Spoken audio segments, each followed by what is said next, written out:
And so, we settle in. You can feel your body beginning to grow heavy, in the most pleasant way. In our time together tonight, there is nothing to examine, nothing to understand, only the gentle rhythm of a story.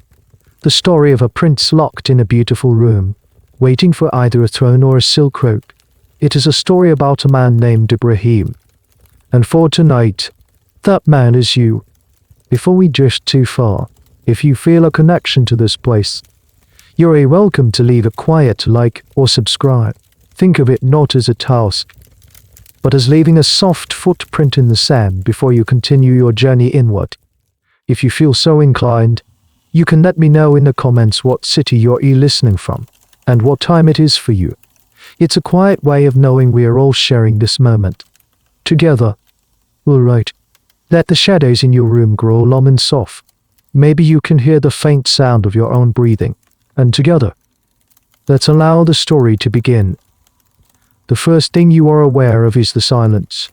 It's not an empty silence. It's a thick, heavy silence, like velvet.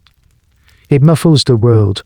For 22 years, this silence has been your most constant companion. You live in a place known as the Cafes, which simply means the cage. A rather direct name. You've always thought. There's no poetry to it, which is strange, because everything else about your life is wrapped in a kind of suffocating poetry. Your rooms are beautiful. The walls are covered in intricate blue and white tiles, swirling with geometric patterns that your eyes have traced a million times. Sunlight, when it comes, streams through a high, grilled window, illuminating dust motes dancing in the air like tiny, silent stars. You have silk cushions, books bound in soft leather, and meals brought to you on silver trays. You have everything a man could want, except for a key and a future. This cage is, believe it or not, an act of mercy, a bit of Ottoman progress. In the old days, when your ancestor became Sultan, his first order of business would have been to send a polite man with a silk cord to strangle all of his brothers. A tidy, if brutal, way to prevent civil war and succession disputes. But your father, Sultan Ibrahim, thought that was a bit much. So he built this, a gilded cage where potential heirs, like you, could live out their days in luxurious confinement instead of being tidied up. Historians call it humane reform. You, sitting on a silk divan and staring at a wall you've known since you were a boy, might use a different word. Your days are all the same. You wake, you eat, you read, you pace. The only other people you see are the servants. And this is where the quiet gets a little more unusual. Many of them are deaf mutes. It's a security measure. Men who cannot hear secrets cannot repeat them. Men who cannot speak cannot plot. So your world is one of gestures and shuffling slippers on marble floors. They bring you sherbet. They change your linens. They bound deck away, their eyes always downcast. You haven't had a real, flowing conversation in years. Your own voice, when you sometimes whisper a line of poetry to yourself, sounds alien and loud in the thick quiet. The terror, of course, is the other companion. It's always there, a cold spot in the pit of your stomach. Your brother, Murad IV, is the Sultan. He is a powerful, fearsome man, a warrior, and while he let you live, that permission can be revoked at any moment. Every footstep in the corridor outside your door is a potential death sentence. You find yourself holding your breath, listening. Is it the soft slip-slap of a servant with your lunch, or the heavy, purposeful tread of the palace executioner? You've played this game so many times that the fear is no longer sharp. It's a dull, constant take, a part of the scenery, like the tile work on the walls. Historians, in the comfortable quiet of their future library, will debate the effect this had on you. Did the cage simply preserve a mind that was already fragile, or did it create the madness that would later define you? Was the seed of your future chaos already planted, or did these silent, beautiful, terrifying walls sow it, mutter it, and tend to it day after day? You don't have an answer. You only know that some days, The patterns on the tiles seem to shift and move when you're not looking directly at them. Sometimes, you think you hear whispers in the silence that aren't your own. You are 23 years old. You've never commanded a soldier, never sailed on a ship, never bartered in a market. You've never held a woman or fathered a child. That, of course, is strictly forbidden in the cage. You know the world only through books and the sanitized, careful reports your minders allow you. Your entire existence has been a rehearsal for a play that will never be staged. You are a ghost haunting your own life. And then, one day, something changes. It's not a sound you're used to. It's not the gentle shuffle of a servant.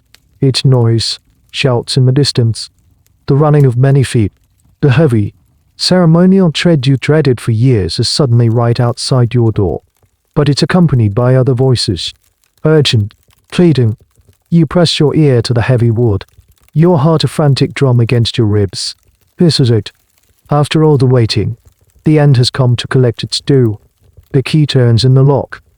A loud, grinding sound you haven't heard in decades. The door swings inward. You don't scream. You don't beg. You simply act.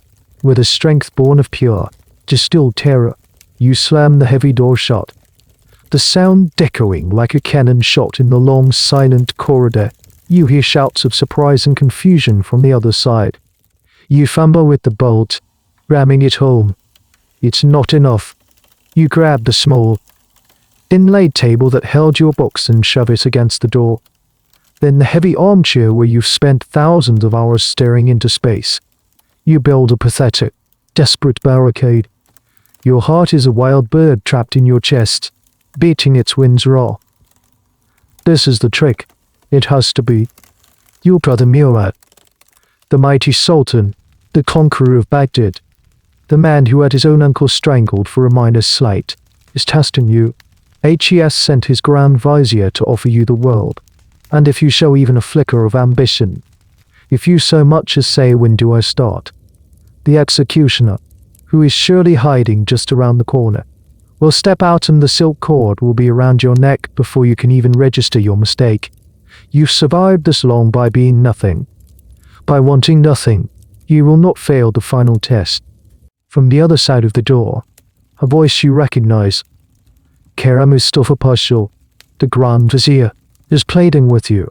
My Sultan, he crows, his voice strained.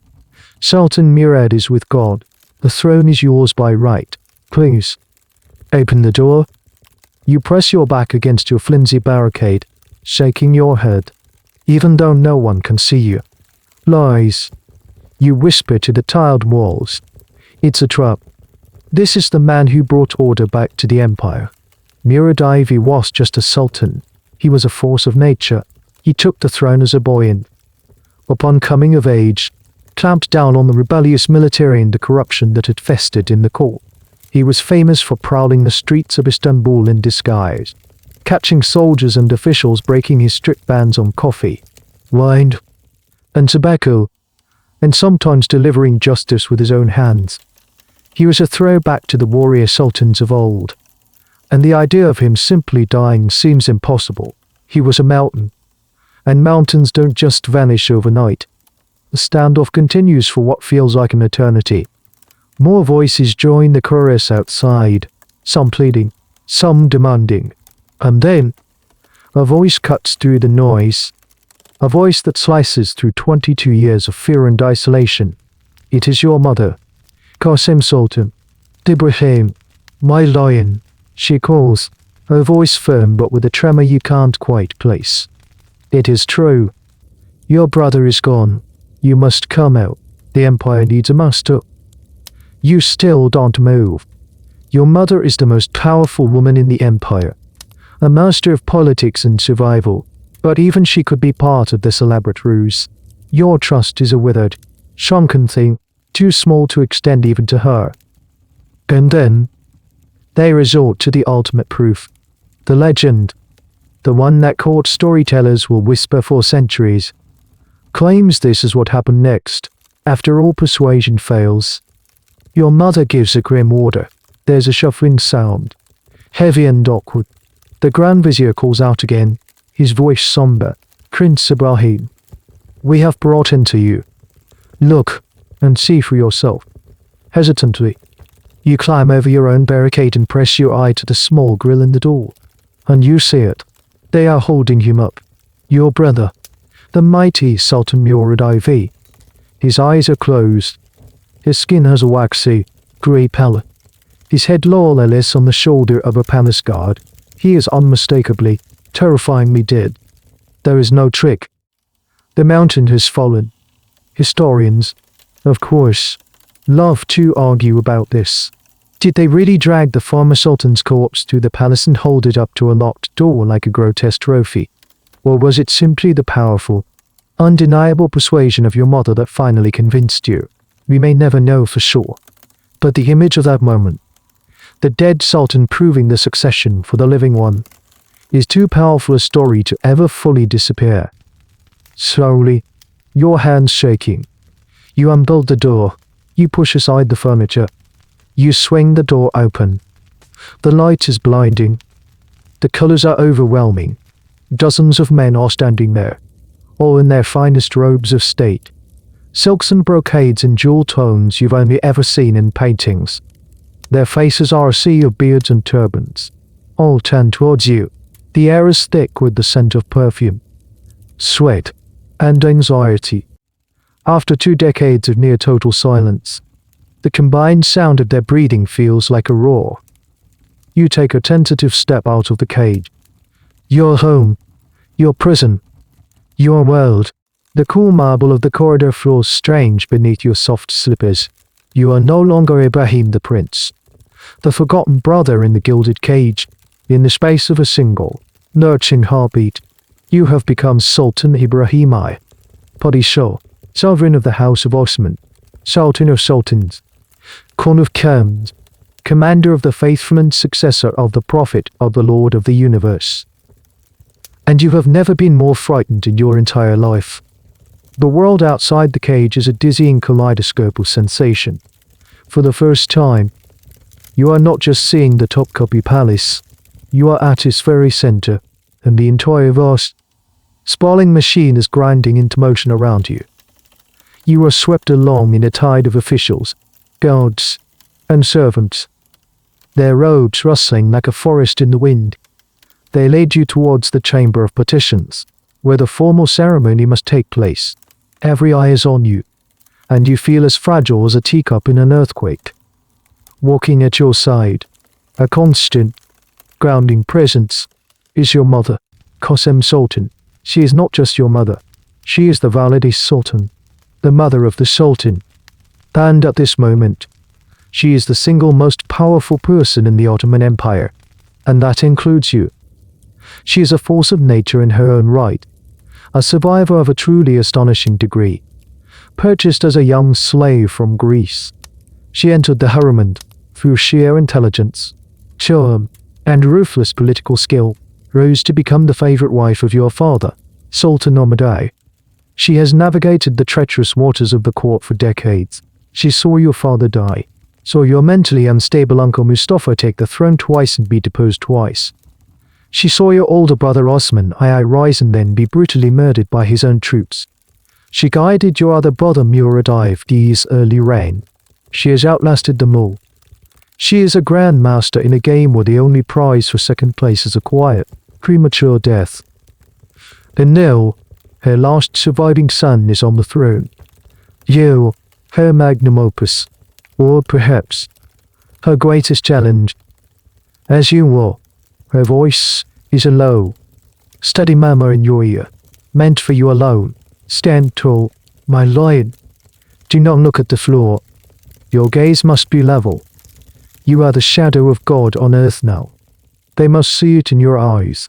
She subtly adjusts the fall of your sleeve. When the Grand Mufti speaks, you simply nod. Do not speak unless you must. A sultan's words have weight. Do not spend them lightly. It's less a mother's comfort and more a director's stage instructions. You are her actor, and this is the role of a lifetime. You try to obey, lifting your chin, but the faces blur. The intricate patterns of the carpets, the glint of gold thread in a minister's turban, the smell of incense burning somewhere nearby. It's all too much. Your mind, accustomed to the four simple walls of the cage, is short-circuiting. The ceremony itself is a bewildering dream. You are seated on the throne, a magnificent, jewel-encrusted seat that feels both enormous and precarious. High-ranking officials, the Grand Vizier, the Chief Islamic Jurist, the Ogre of the Janissaries, approach one by one. They swear their allegiance, their foreheads touching the hem of a silken cloth draped over your lap. A little-known fact about this ceremony: they don't actually touch you. Direct physical contact with the Sultan is, for most, unthinkable. It's a symbolic gesture of submission to your power, a power you can't even begin to comprehend. You just sit there, a mannequin in fine clothes, trying to remember to breathe. Afterward, in the private chambers that are now yours, the real education begins. Your mother sits with you, along with the Grand Vizier, Kara Mustafa Pasha. He is a grim, competent man, a holdover from your brother's iron-fisted administration. He and your mother begin to lay out the state of the empire. They talk of the treasury, of the ongoing war with Venice over the island of Crete, of petitions from provincial governors. The words wash over you. Treasury. No. Petitions. These are abstract concepts from the books you read in your cage. No. They are your problems. You nod where you think you should nod, trying to mirror the serious expression on the Grand Vizier's face. Inside, your mind is screaming. You want to go back to your room, to the familiar silence, to the predictable terror you understood. This new terror is vast and formless. Your mother sees it all. She is an expert reader of men. When the Grand Vizier finally leaves, she dismisses the servants. For the first time in what feels like a lifetime, you are truly alone with her. Debauchery, she says, her voice softening, losing its directorial edge. Look at me. You meet her eyes.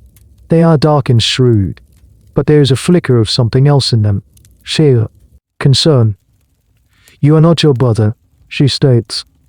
It is not an accusation, just a fact. Murad was forged in fire. You have been kept in a quiet room. This will be difficult for you. But I am here. Kara Mustafa is loyal and capable. You will listen to us. You will do as we say. And in time, you will learn. She is laying out the terms of your reign. You will be the face of power, the symbol on the coin, the name in the Friday prayers. But the hands of power, for now, will be hers. This arrangement, where the Validi Sultan effectively rules through her son, has a long history in the empire. It's known as the Sultanate of Women. Some historians view it as a period of decline and corruption. Others see it as a time when incredibly capable women held a fracturing empire together when their male relatives were too young, too incompetent, or in your case, too psychologically shattered to do so. The debate is a fierce one. You just nod. What else can you do? She is your only anchor in this terrifying new ocean. That night, you lie in a bed 4 times the size of your old one, under a canopy of silk and gold thread. The room is so vast, the ceiling so high. It feels like sleeping outdoors, and it is not silent. The palace is a living thing. You hear the distant calls of the night watch, the soft footsteps of guards in the corridors, the rustle of leaves in the garden. For the first time in 22 years, you are not locked in. You could, in theory, get up and walk outside, feel the night air on your face. But you don't. You pull the silken sheets up to your chin and stare into the unfamiliar darkness, feeling smaller and more imprisoned than you ever did in the cage. The first few weeks of your reign pass in a haze. You are a puppet, and your mother and the Grand Vizier are the masters. You sit through endless meetings of the Imperial Council, the Divan. You listen to ministers drone on about tax revenues in Egypt and troop movements on the Persian frontier. You try to focus, but the words dissolve into a meaningless hum. Your mind, unaccustomed to such complex, dry information, wonders. You find yourself staring at the intricate floral patterns on a minister's robe, or counting the number of diamonds on the hilt of a guard's dagger. Your public duties are even more terrifying. You must lead the Friday prayer procession to the Grand Mosque. It's a massive spectacle. The streets of Istanbul are lined with thousands of your subjects, all desperate for a glimpse of their new, mysterious sultan. You ride a magnificent white horse, draped in cloth of gold. Guards in towering plumed helmets march before and behind you. The crowd roars your name. It's meant to be a display of power and majesty. For you, it's an ordeal. The noise, the faces, the sheer number of people. It's a physical assault. You grip the reins so tightly your knuckles are white. Your eyes fixed on the space between your horse's ears, praying you don't faint or vomit. Back in the palace, your mother continues her tutelage. You did well, she might say, though her tone suggests you cleared the lowest possible bar. But you must not look so startled. You are their master. They are not a pack of wolves. But they feel like a pack of wolves. Every official who bows before you, every petitioner who begs for your favor, seems to have a hidden angle, a secret desire. Their smiles don't reach their eyes. The palace, which you once imagined as a place of ultimate safety and power, feels more like a viper's nest than the cage ever did. It's during this time that the first small cracks begin to appear, the first signs that your mind, so long incubated in isolation, is beginning to process the world in its own unique way. The immense pressure starts to manifest not as decisive action or political cunning, but as a series of strange, specific anxieties. You become obsessed with the details of palace protocol, not the important parts, like matters of state, but the minutiae. You fly into a quiet, trembling rage if a servant places your dish of figs an inch to the left of its designated spot on the table. You spend hours rearranging the cushions on your divan, convinced there is a perfect, harmonious arrangement that will bring you peace, an arrangement you can never quite achieve. The harem, which should be a source of pleasure and the key to securing the dynasty, becomes a source of profound confusion and fear. Your mother, ever practical, knows that the single most important duty you have is to produce an heir. The Ottoman line rests entirely on you now. She presents you with beautiful, intelligent, and accomplished women. They are trained in music, poetry, and the art of conversation. They are meant to delight you. Instead, they terrify you. They are strangers. They look at you with a mixture of awe, ambition, and pity that you find unbearable. When they speak to you, their voices seem too loud. Their perfumes are cloying. You retreat into a shell of silence, often dismissing them with a flick of your wrist before they've even finished their introductions. Your mother grows frustrated. The eunuchs who manage the hair are more perplexed. The women themselves are humiliated. One of the bizarre pieces of trivia from this period, whispered by palace servants and later recorded by gossipy chroniclers, is your sudden fascination with the palace fountains. You would allegedly spend hours just watching the water, not in a meditative way, but with an intense, almost frantic focus. You would command the fountain keepers to adjust the pressure, making the jets of water higher, then lower, then higher again. You were searching for a specific sound, a specific visual rhythm. It was a problem you could control, unlike the sprawling, messy empire outside your window. Historians still debate what was truly happening in your head during these early months. Were these the first clear symptoms of a serious underlying mental illness, exacerbated by the trauma of your sudden release? Or were they the logical, if eccentric, coping mechanisms of a man completely overwhelmed by his new reality? Is there even a difference between the two? You, for your part, don't analyze it. You only know that the world is a loud, chaotic, and demanding place, and you are desperately trying to find small pockets of order within it. You also begin to suffer from debilitating headaches. The court physicians are summoned. They are grave, learned men who stroke their beards and speak in harsh, serious tones. They diagnose an imbalance of the humors, a classic explanation for almost any ailment at the time. They prescribe rest, common herbal teas, and a reduction in stress. It's the worst possible advice. Rest means more time alone with your racing thoughts. The teas do nothing, and reducing stress. You are the absolute monarch of one of the world's most powerful empires, which is currently at war. Stress is the very air you breathe. So you retreat further into your own world, the world of cushion arrangements, fountain pressures, and the silent, mathematical perfection of the tile work on the walls. It's a language you understand. It's a kingdom you can control. And as the real kingdom threatens to overwhelm you, you begin to cling to these small, strange rituals with the desperation of a drowning man. The harem remains a problem. Your mother, Qasim Sultan, grows more insistent. The dynasty needs an heir. The empire needs stability. The great families of the court are offering their daughters. And your continued indifference is becoming a political issue. She doesn't understand your hesitation. To her, this is the simplest, most pleasant part of your duty. For you, it is the most complex and terrifying. The women presented to you are all paragons of classical Ottoman beauty. They are slender, graceful, with faces like poetic verses and skin like alabaster. They are, by the standards of the time, perfect, and they leave you utterly cold. Their perfection is intimidating. Their practiced elegance feels like a performance, another part of the grand, confusing play you've been forced to star in. Your mind, seeking refuge from this pressure, starts to fixate on something else. It begins subtly. A fleeting image from a book you once saw, a half-remembered description from a poem, a different kind of beauty, a more substantial kind. You start to develop a preference, an obsession that will come to define the more colorful and frankly bizarre aspects of your reign. You find yourself drawn to women who are the opposite of the courtly ideal.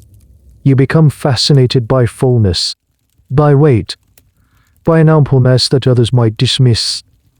At first, you don't even know how to articulate it. How do you tell the chief black eunuch, the stern and powerful master of the imperial harem, that you're not interested in the gazelle-like beauties he keeps procuring? How do you explain to your formidable mother that your tastes run contrary to every established standard of aristocratic desire? So, you express it through erratic behavior. You dismiss a woman for being too willowy. You ignore another for having wrists you deem too delicate. You send away a third because her voice is too high and reedy. The harem is in a state of confusion.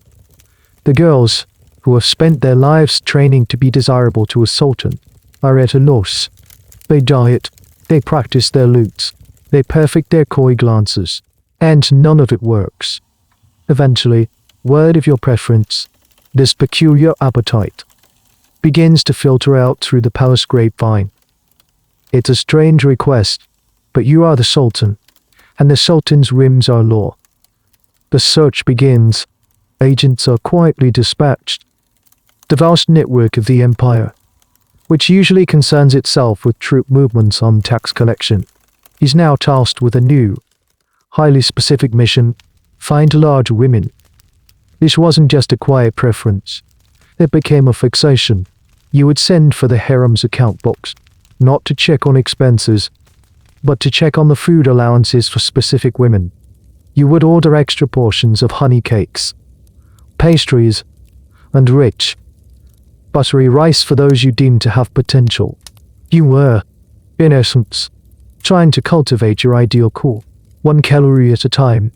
This is one of those historical oddities that sounds like a joke, but is recorded by multiple, albeit often hostile, sources. The Putty Show, the shadow of God on earth, was acting as a high-stakes, imperial nutritionist. Your mother is, to put it mildly, nonplussed. This is not how things are done. Dynastic alliances are made with the slender daughters of powerful pa's heirs, not with women who require reinforced divans. But you are becoming more assertive in your personal tastes, even as you neglect the affairs of state. This is one area where you will not be managed. The women of the harem adapt, Of course they do. They are professional survivors. The power dynamics of the soroglio shift. Suddenly, a healthy appetite is a career move. The slender, demure girls who were once the ideal are now out of favor. Women who were perhaps once self-conscious about their figures now find themselves at the pinnacle of the social ladder. It's a quiet, surreal revolution conducted with spoons and platters of baklava. Historians have long tried to unpack this obsession. Was it a simple fetish, a personal taste that, thanks to absolute power, could be indulged on an imperial scale? Or was it something deeper? A psychological rejection of the polished, rigid, and perfect courtly world that you found so alienating? Were you, in your own way, choosing a more grounded, earthy, and real form of beauty over the artificial of the elite? Was it a rebellion against your mother's perfectly curated world? The academic jury is still out, offering theories that range from the deeply psychoanalytic to the simply dismissive. For you, it's not that complicated. In a world of sharp edges, political intrigue, and terrifying responsibility, you find comfort in softness.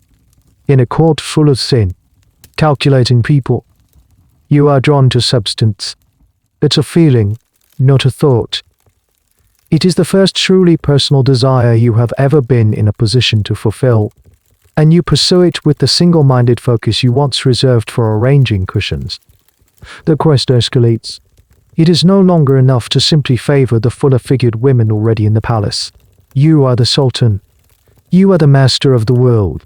Surely, the most perfect specimen of this beauty must exist somewhere out there in your vast domains, and you become determined to find her. The search is about to get very, very specific. Your obsession needs a name. It needs a target. It is no longer enough to have a type. You need the archetype, the ultimate embodiment of your specific desire. And in the hothouse environment of the palace, where courtiers and servants scramble to anticipate your every whim, a story emerges. It's a whisper at first, a piece of bizarre gossip that gets polished and embellished as it travels through the marble halls until it reaches your ears.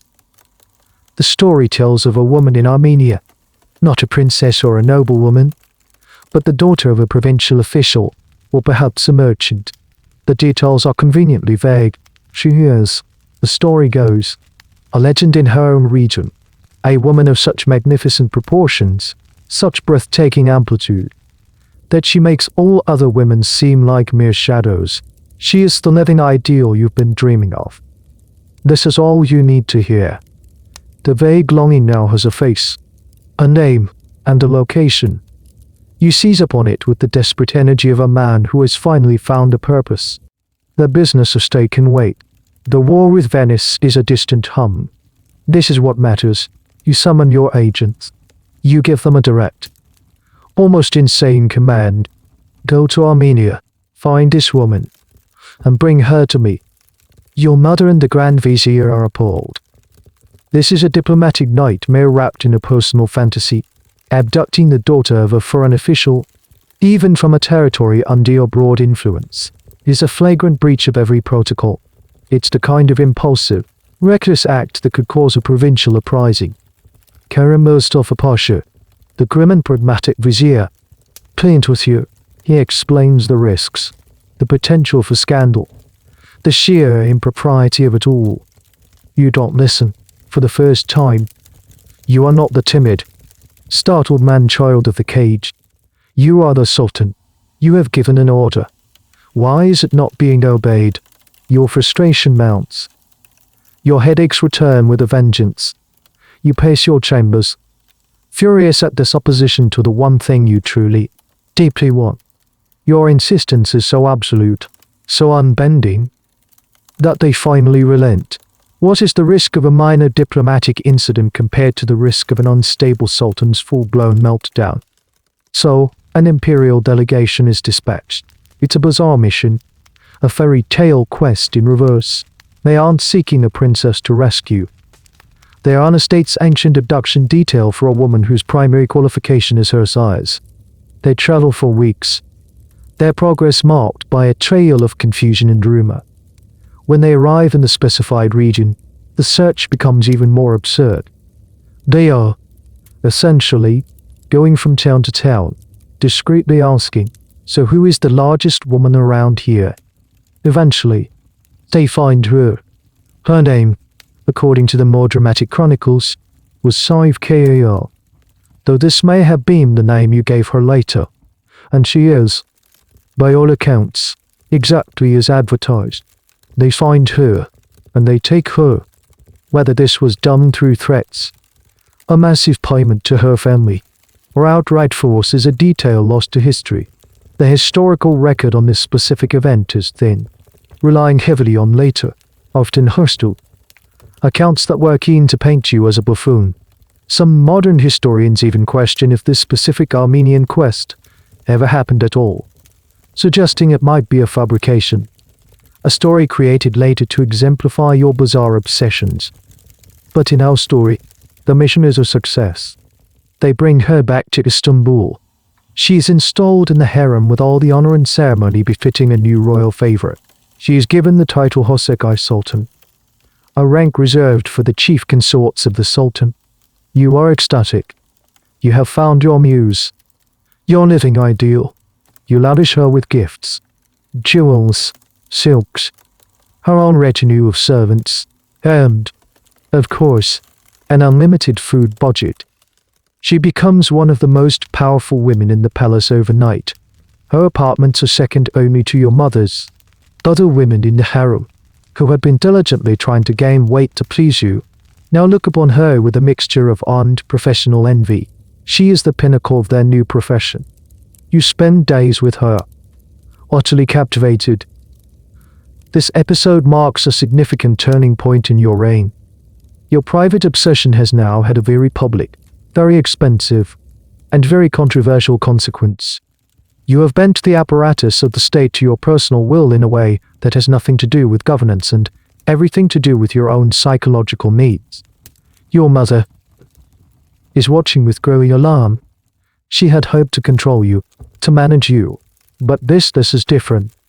This is a level of irrationality she hadn't bargained for. The little-known footnote to this story is the effect it had on the actual women in the harem. Imagine the sheer psychological whiplash. For years, the ideal was to be slender and demure. Suddenly, the path to power and favor is through sheer mass. It created a strange, competitive environment where women were no longer just rivals for your affection, but for the attention of the palace cooks. The harem, already a place of intense intrigue, now had a new, caloric dimension to its power struggles. It is small, human detail often lost in the grand, mocking narrative of the mad sultan. But you are not thinking of that. You have your prize. You have proven that your will is absolute. And having satisfied one all-consuming desire, your mind, now emboldened, is already looking for its next grand, strange project. Having fulfilled your grand romantic quest, you now have a new problem. Boredom. The thrill of the chase is over. Your Armenian prize is safely ensconced in the palace, but the restless, buzzing energy in your mind needs a new outlet, a new grand project to consume it. The daily business of the empire is still a tedious drone, a language you don't care to learn. You need something tactile, something visual, something that can transform the world around you to match the strange landscape of your imagination. And one day, you find it. The inspiration comes from a single object, a sable-lined coat. It's a gift from a visiting diplomat or a tribute from a northern province. You run your hand over the fur. It is impossibly soft, dark, and rich. It absorbs the light. It feels ancient and luxurious. It is the physical embodiment of silent, absolute power. This single sensation sparks a new obsession, one that will be even more expensive and disruptive than your last. If this fur feels so good on a coat, wouldn't it feel even better on everything? The idea takes root and blossoms with terrifying speed. You decide that your palace, the great top copy, the heart of the Ottoman world, is not luxurious enough. It is cold and hard, or marble and tile. It needs to be softened. It needs to be draped in sable. You don't just mean a few more coats or a sable-lined blanket for your bed. You mean everything. You summon the imperial treasurer and your chief steward. You announce your decree. You want your apartments, your entire suite of rooms, to be upholstered in sable fur. The walls, the floors, the divans, the cushions, even, according to some of the more breathless accounts, the ceiling. You want to live inside the soft, dark warmth of a sable-lined world. The treasurer nearly faints. The cost would be astronomical. Sable was one of the most expensive commodities in the world. The fur of kings, painstakingly trapped in the frozen forests of Siberia and transported thousands of miles via the Silk Road. A single coat was worth a fortune. To cover entire rooms with it, the cost would be enough to fund a small war. Or more to the point, it would drain funds from the very real, very large war you were currently fighting against Venice. Your mother and the Grand Vizier are, once again, horrified. This is not just eccentricity. This is madness on an economic scale. They try to reason with you. They show you the ledgers, the columns of figures that represent the empire's wealth. They explain that the soldiers need to be paid, that ships need to be built, that the state has responsibilities. But you are in the grip of a vision. You see their objections not as practical concerns, but as a personal betrayal. They don't understand your genius, your aesthetic sense. They are dull, unimaginative bureaucrats, while you are an artist of living. You fly into a rage, not a loud, roaring rage like your brother Murad, but a chilling, petulant fury. You accuse them of hoarding the empire's wealth, of trying to stifle your magnificence. Your will, once again, prevails. The order is given. The vast procurement network of the Ottoman Empire, a system designed to supply armies and feed cities, is rate-asked. Imperial buyers are sent to every major fur market from Bursa to Astrakhan with a single, insane directive: buy all the sable. This decree sends shockwaves through the international luxury markets. The price of sable fur skyrockets overnight. Merchants who happen to have a large stock of it suddenly become fantastically wealthy. Those who don't scramble to acquire it. It's a bull market driven by a single man's whim. This is a fascinating, if forgotten, footnote in economic history. The sable bubble of 1645, created entirely by you. Back at the palace, the work begins. Artisans who normally work with silk, wood, and tile are now faced with the bizarre task of upholstering an entire wing of the palace with fur. Imagine the scene. The sound of hundreds of tiny hammers tacking pelts to the walls. The smell, a rich, musky odor of cured animal hide, filling the air. The sight of your opulent chambers slowly disappearing under a blanket of dark, shimmering fur. And you, in the middle of it all, are finally content. You walk through your new, furry kingdom. You trail your hands along the walls. You lie on a divan that is a cloud of sable, sinking into its softness. For you, this is the ultimate luxury, the ultimate comfort. It's a return to a kind of primal, womb-like state. The cold, unforgiving world is shut out, replaced by a soft, dark, quiet space that you have created. Historians who study your reign are divided on the Sable Palace. Was it a calculated act of conspicuous consumption? A way to display your absolute power in the most decadent way imaginable? Or was it, as some psychoanalytic ally-inclined scholars suggest, a desperate attempt to create a sensory environment that could soothe your frayed nerves? Were you trying to build a fortress of fur to protect you from a world you couldn't handle? You don't care about the analysis. You only know that for a brief, glorious time, you live in a world made of pure, dark luxury. The cost is ruinous. The grumbling among your ministers and generals grows louder. The soldiers on the front lines in Crete, whose pay is now delayed, are starting to murmur dissent. But here, in your sable-lined cocoon, you are safe. You are at peace. The problems of the empire are a distant echo, muffled by the most expensive insulation in the world. In the midst of your sable and satin-lined world, a new obsession begins to bloom. It is, perhaps, the most unexpected one yet. The dynasty, as your mother constantly reminds you, needs an heir, and despite your initial anxieties, the harem is beginning to fulfill its primary function. Concubines are becoming pregnant. Children are being born. The palace, after years of demographic silence from the throne, is now filled with the sound of crying infants. You should be pleased.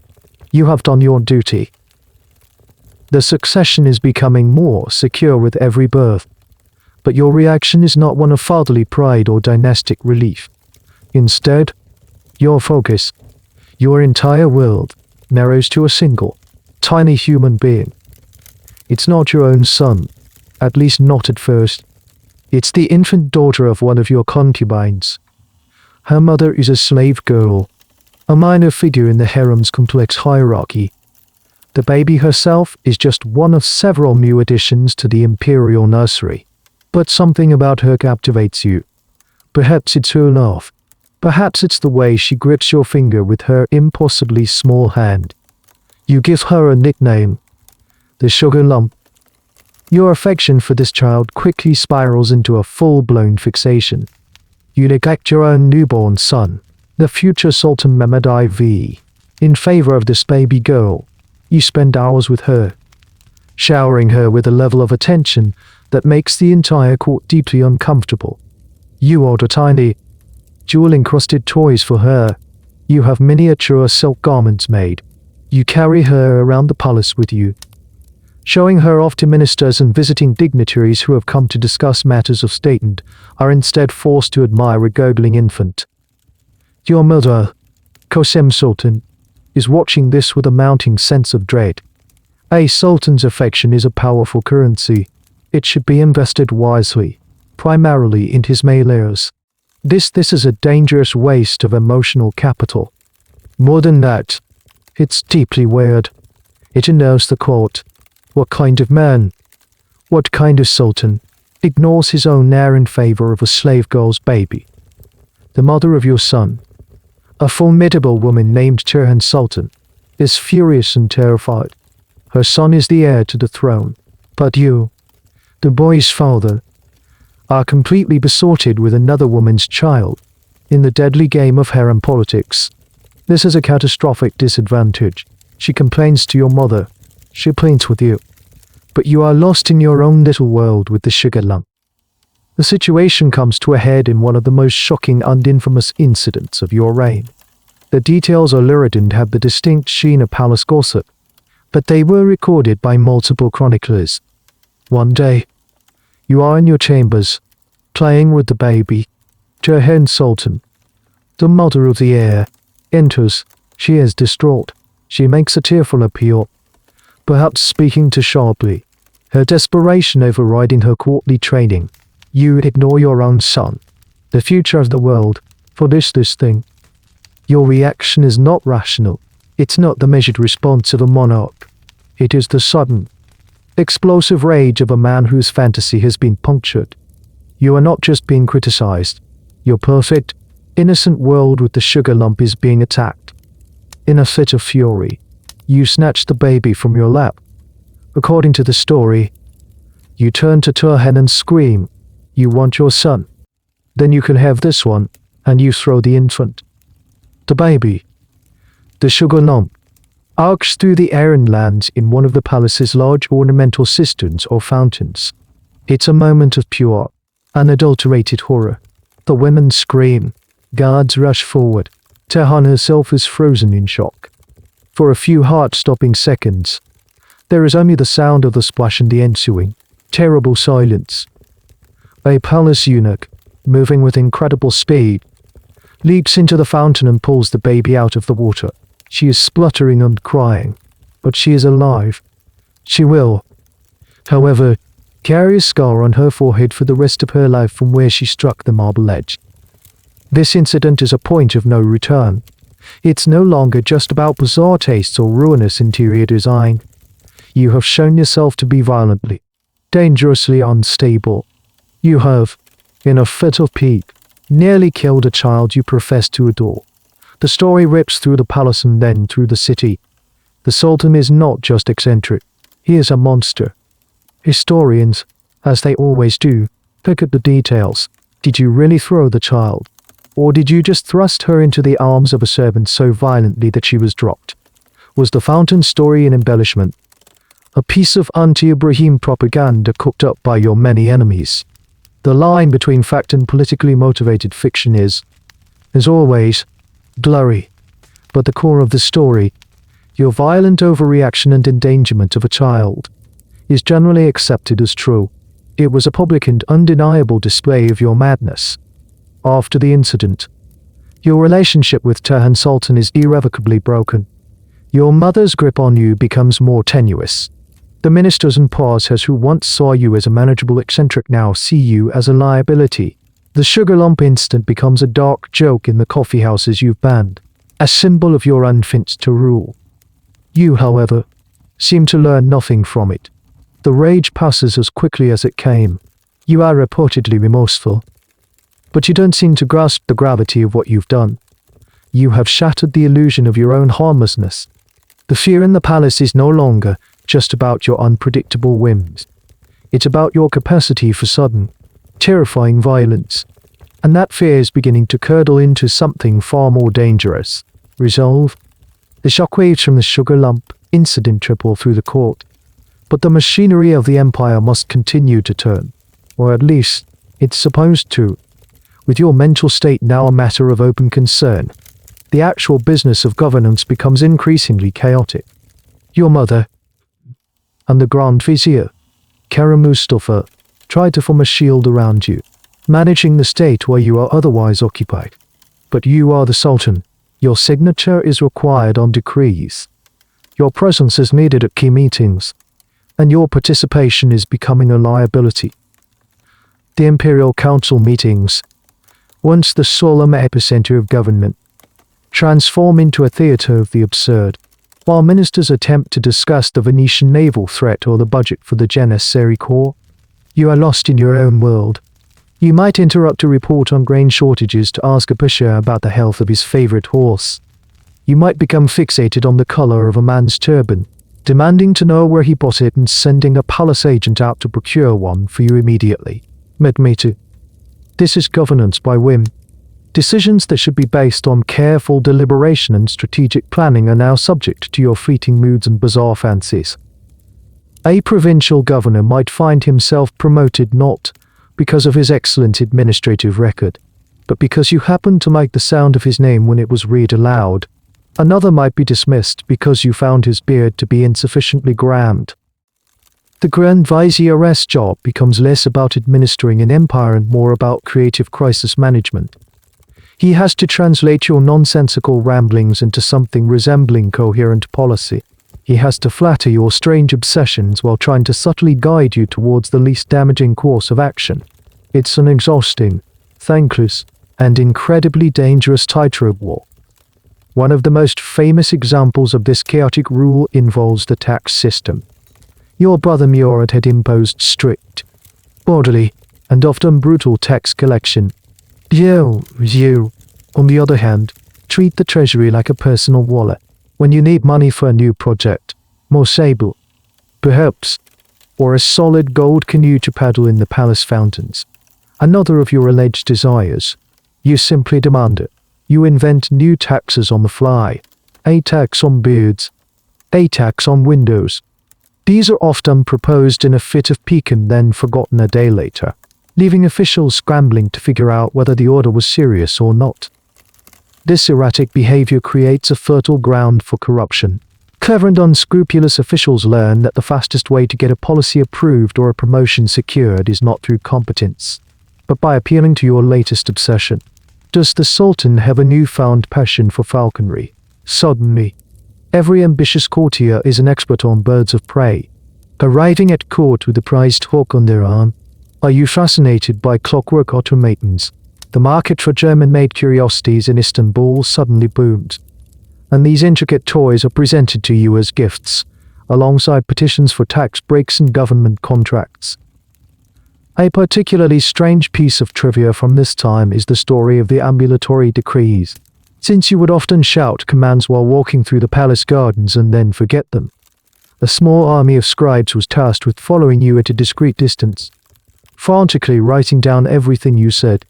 Later, a committee would have to sift through these notes, a jumble of profound nonsense, fleeting observations, and actual orders, to try and figure out what was now imperial law.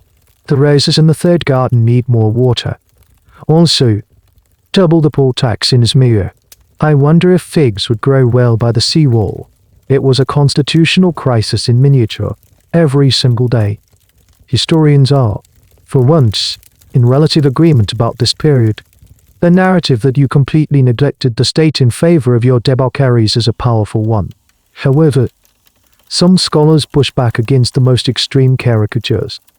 They argue that for much of your reign, especially the early years, the government continued to function under the steady hand of Kara Mustafa Pasha.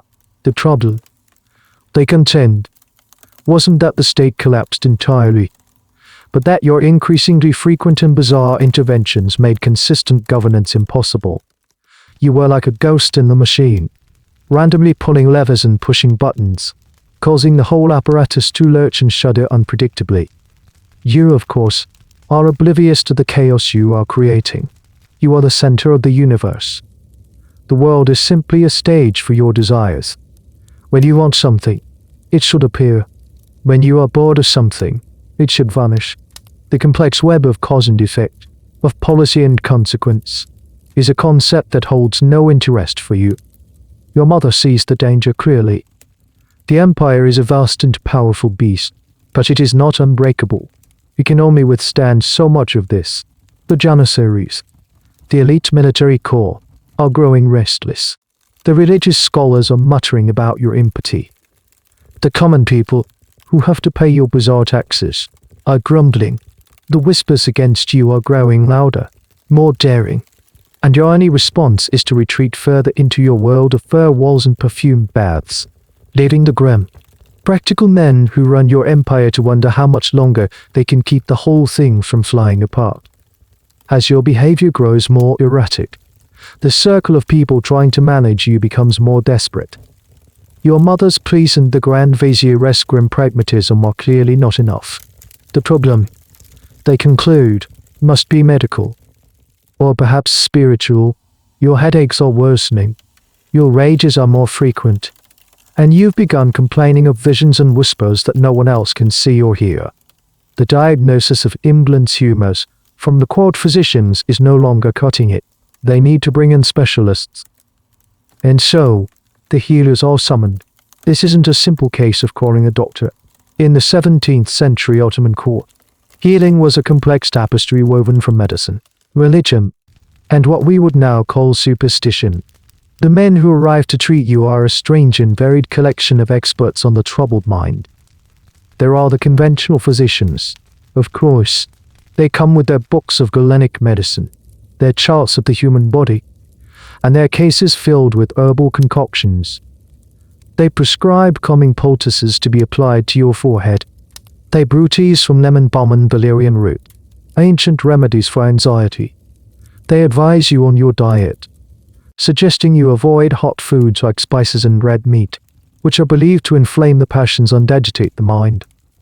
You drink their teas and eat their prescribed bland foods, but the buzzing in your head doesn't stop. Then come the religious scholars, the ulama. They see your affliction not as a matter of bodily fluids, but of spiritual impurity. Perhaps you have offended God with your decadent lifestyle. The cure, they insist, is piety. They lead you in prayer. They read long, soothing passages from the Quran. They prescribe acts of charity. You are to fund the construction of a new soup kitchen or repair a local mosque. The idea is that by performing good works, you can cleanse your soul and, in turn, quiet your mind. You go through the motions, donating vast sums from the treasury, but the private terrors remain. When medicine and orthodox religion fail, the search for a cure ventures into murkier waters, enter the mystics, the folk healers. the men who operate in the twilight space between faith and magic. One of the most famous figures to enter your life during this time is a man named Sensi Hoke, which translates roughly to the Jinn Master Teacher. Sensi Hoke is a charlatan of breathtaking skill.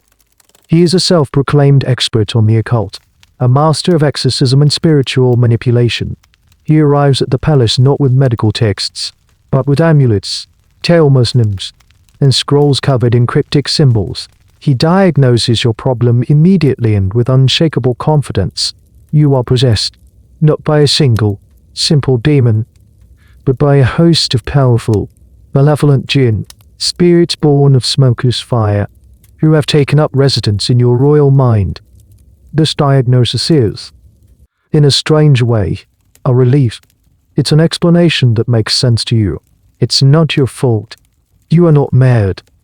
You are under supernatural attack, and Sensi Hoke is the only one who can save you. The treatments he performs are pure theater. He conducts elaborate ceremonies in your fur-lined chambers. He burns pungent incenses that fill the room with thick, acrid smoke. He chants for hours in a strange, guttural language of his own invention, supposedly the language of the jinn themselves. He writes prayers on slips of paper, dissolves them in water, and has you drink the inky concoction. He produces proof of his success, claiming to have trapped a particularly troublesome jinni in a clay pot, which he's then ceremonially sealed with wax and buried in the palace gardens. This is a fascinating and often overlooked aspect of your story, the collision of imperial power and popular magic. While we might dismiss Sensi Hoke as a simple con man, for many at the time, his practices were a legitimate, if alternative, form of spiritual medicine. Belief in jinn, curses, and the evil eye was widespread at all levels of society. The idea of the Sultan himself resorting to such measures was not as shocking to your contemporaries as it is to us. Of course it. Sensi Hoke's cures come at a price, a very steep price. He is rewarded with staggering amounts of gold, luxurious estates, and, most importantly, political influence. He becomes one of your closest confidants, his whispers carrying more weight than those of the Grand Vizier. Historians continue to debate the exact nature of Sensi Hoke's role. Was he a cynical fraud who saw a golden opportunity in a vulnerable monarch? Or did he genuinely believe in his own powers? Did he see himself as a spiritual warrior fighting for your soul? Or as a brilliant opportunist fleecing the wealthiest man he could find? The truth is likely a complex mixture of both. He was a product of his time. A time when the line between a healer and a magician was faint and easily crossed. For you, these rituals and potions provide a temporary comfort. They give you a narrative for your suffering. They give you a sense of agency. You are not just passively enduring your madness. You are actively fighting a supernatural war. And with every jinni, Sensi Hoke traps, you feel a fleeting moment of victory, a brief respite from the chaos in your head. But the relief never lasts. The whispers always return. The headaches always come back. And as the official and unofficial healers all fail to provide a lasting cure, the atmosphere in the palace grows darker, and the fear of what you might do next begins to take root in everyone around you. The failure of the healers, both mainstream and mystical, has a profound effect on the palace. Hope begins to curdle into dread. The other residents of the top copy, your family, your ministers, your thousands of servants and officials, start to realize that this is not a temporary illness that can be cured. This is you. This is the new reality. Your madness is not a passing storm. It is the climate. And so, the vast, intricate ecosystem of the palace begins to adapt. Life becomes a matter of survival, a constant, nerve-wracking exercise in managing the whims of an unpredictable god. The atmosphere, once one of solemn grandeur, becomes thick with fear, not the straightforward, brutish fear your brother Murad inspired, but a more insidious, psychological terror. No one knows what will set you off. A misspoken word, a clumsy gesture, a dish served too cold. Any of these could lead to ruinous demotion or, in the worst moments of your rage, a death sentence. The servants learn to move with an almost supernatural quietness. They glide along the corridors, their eyes perpetually downcast. They learn to anticipate your needs before you voice them, to read the subtle shifts in your mood from the clench of your jaw or the frantic tapping of your fingers. A career in the palace is no longer about competence. It's about becoming an expert reader of a single, deeply disturbed mind. Your mother, Qasim Sultan, finds her own power waning. She has managed sultans before, but she has never faced a challenge like this. Her attempts to control you are met with increasingly violent and paranoid accusations. You scream that she is trying to poison you, that she is plotting with your enemies, that she wants to put your infant son on the throne and rule through him. Which, to be fair, was probably not far from the truth. And a standard political move she'd mastered, your relationship, once her primary to love control, is now a casualty of your paranoia. She is forced to retreat, to watch from the sidelines as the son she placed on the throne spins further and further out of control. The harem, your personal domain, becomes a microcosm of this palace-wide anxiety. The women live in a state of constant, high-stakes competition. Pleasing you is the only path to security and luxury, but the rules of the game change daily. 1 week, you might desire only the company of your Armenian favorite, Soiv Kr. The next, you might banish her from your sight and lavish attention on a new girl who caught your eye because you liked the color of her dress. This is where one of the more peculiar and sad details of your reign emerges. You allegedly created a game to amuse yourself. You would have the women of the harem undress and pretend to be mares, while you, the sultan, would be the stallion. You would run among them, dating them wedding, chasing them through the palace gardens. It's an image that is both pathetic and deeply disturbing. Historians treat this story with caution. It comes from sources hostile to you and has the ring of exaggerated propaganda designed to make you look as unhinged as possible. Is it true? It's impossible to say for certain. But whether fact or fiction, the story captures the essence of the fear in the harem.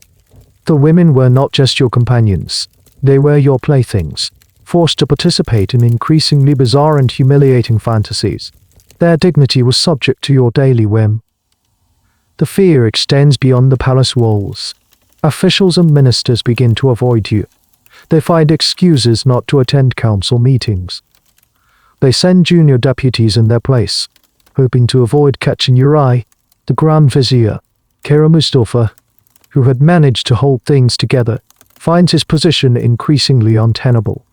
You trust the charlatan Sinsi Hoke more than you trust him. Your decisions become so wildly irrational that he can no longer effectively govern. He is trapped between the needs of a vast empire and the delusions of its master. The palace itself starts to feel like a physical manifestation of your mind. It is a place of immense luxury and beauty, but it is also filled with dark corners, strange rituals, and a pervasive sense of unease. The sable-lined rooms, once your comforting cocoon, now feel claustrophobic and oppressive to your visitors. The constant burning of incense by Sinsi Hoke to ward off evil spirits makes the air thick and hard to breathe. The sound of your sudden rages echoes down the marble corridors, followed by an even more terrifying silence. It is a palace of fear, but it's a specific kind of fear. It's the fear of living with a person who has lost all connection to shared reality. The fear that the rules that govern the world no longer apply. The fear that at any moment, for any reason or for no reason at all, the floor could simply drop away, and everyone, from the highest pusher to the lowliest kitchen boy, can feel it. The breaking point is coming. The polis, and the empire with it, cannot withstand this level of sustained madness for much longer. As the palace adapts to your increasingly strange reality, your whims continue to escalate in both cost and absurdity. The sable-lined rooms are a testament to your desire for soft, dark comfort, but another, more public fantasy begins to take shape in your mind. One that combines your love of luxury with your fascination for the women of your harem. You decide that the palace fountains, those elegant marble structures that dot the courtyards, are too mundane. Water is for commoners. A sultan's fountain should flow with something far more precious. You summon your treasurer, a man who by now must live in a permanent state of quiet despair. You unveil your latest grand idea. You want to reward the ladies of your harem for their beauty and their loyalty, for their participation in your games. And you want to do it in a way that is suitably magnificent. You order him to gather a vast quantity of gold and silver coins, not to be stored in the treasury, but to be used as decoration. The plan is this. You will take one of the large, ornamental pools or fountains in the palace grounds, and you will fill it, not with water, but with coins, a shimmering, glittering lake of gold and silver. Then, you will command the women of the harem to wade into this pool of money and gather as much as they can carry. It will be a game, a spectacle, a testament to your boundless generosity and wealth. The treasurer, once again, is faced with the impossible task of explaining economics to a man who lives in a fairy tale. He points out that this is, literally, throwing the empire's money into a pond. The coins would be damaged. The value of the currency could be destabilized. The sheer wastefulness of it, at a time when the war in Crete is demanding every last piece of gold, is staggering. Your reaction is predictable. You hear his concerns not as practical advice, but as insolence. Who is he to question your generosity? Who is he to deny you this simple pleasure? The order stands, and so, with heavy hearts, the officials of the treasury begin to carry out the command. Sacks of freshly minted gold, salt, and 9 silver acts are hauled into the courtyard. The clinking and rattling of the coins echo as they are poured into the stone basin of a large fountain. The water having been drained out. Imagine the sight. A pool, 12 feet across, slowly filling with a river of precious metal. The sun catches the gold, creating a dazzling, almost blinding glare. It's an image of such outrageous, profligate wealth that it borders on the surreal. It is the dream of a child, brought to life by the absolute power of a monarch. Then, the women are summoned. They arrive, dressed in fine silks. Their faces a mixture of excitement and apprehension. They have learned that your games are rarely as straightforward as they seem. You explain the rules from your comfortable seat on a shaded divan. They are to enter the pool of money and collect what they can. What follows is a scene of organized chaos. The women, laughing and shrieking, clamber into the shallow basin.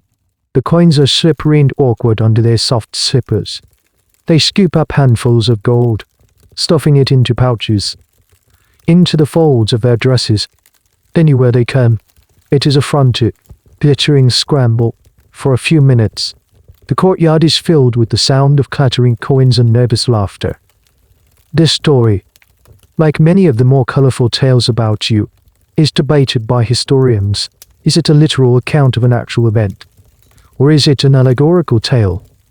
A piece of political satire meant to illustrate your fiscal insanity? The fountain of coins is such a perfect metaphor for your reign, showering unearned wealth on your favorites while the foundations of the state crumble, that it almost seems too neat to be true. Academics who favor a more sober interpretation of your reign suggest it might be a wild exaggeration of a real event, perhaps a ceremony where you simply tossed a few handfuls of coins to your harem. But the more dramatic version of the story persists because it captures a fundamental truth about your rule. You saw the wealth of the empire as a tool for your own amusement. The concept of a state budget, official responsibility, was utterly alien to you. Money was there to be spent, to create beauty, to reward those who pleased you, and to turn your wildest fantasies into reality. As you sit there, watching the women frolic in a pool of gold, you are perfectly happy. This is what it means to be sultan. The power to transform the world into your personal playground. You are not thinking about the Venetian fleet blockading the Dardanelles. You are not thinking about the unpaid janissaries. You are not thinking about the worried faces of your ministers. You are here, in the sun, watching beautiful women play in a fountain of money. In your mind, there is no problem. You are a generous and magnificent king. And this is a day of joy. For everyone else watching, the scene is deeply unsettling. It is a tableau of madness. They see the lifeblood of the empire being treated as a toy, the state's wealth being frittered away on a decadent game. The fountain of coins becomes another nail in the coffin of your reputation, another story that will be whispered in the barracks and bazaars, a potent symbol of a sultan who has lost his grip not just on his mind, but on the very concept of value itself. As your reliance on conventional advisors like the Grand Vizier wanes, the influence of your more unorthodox counselors grows. Chief among them is Sensei Hokke, the Jinn Master.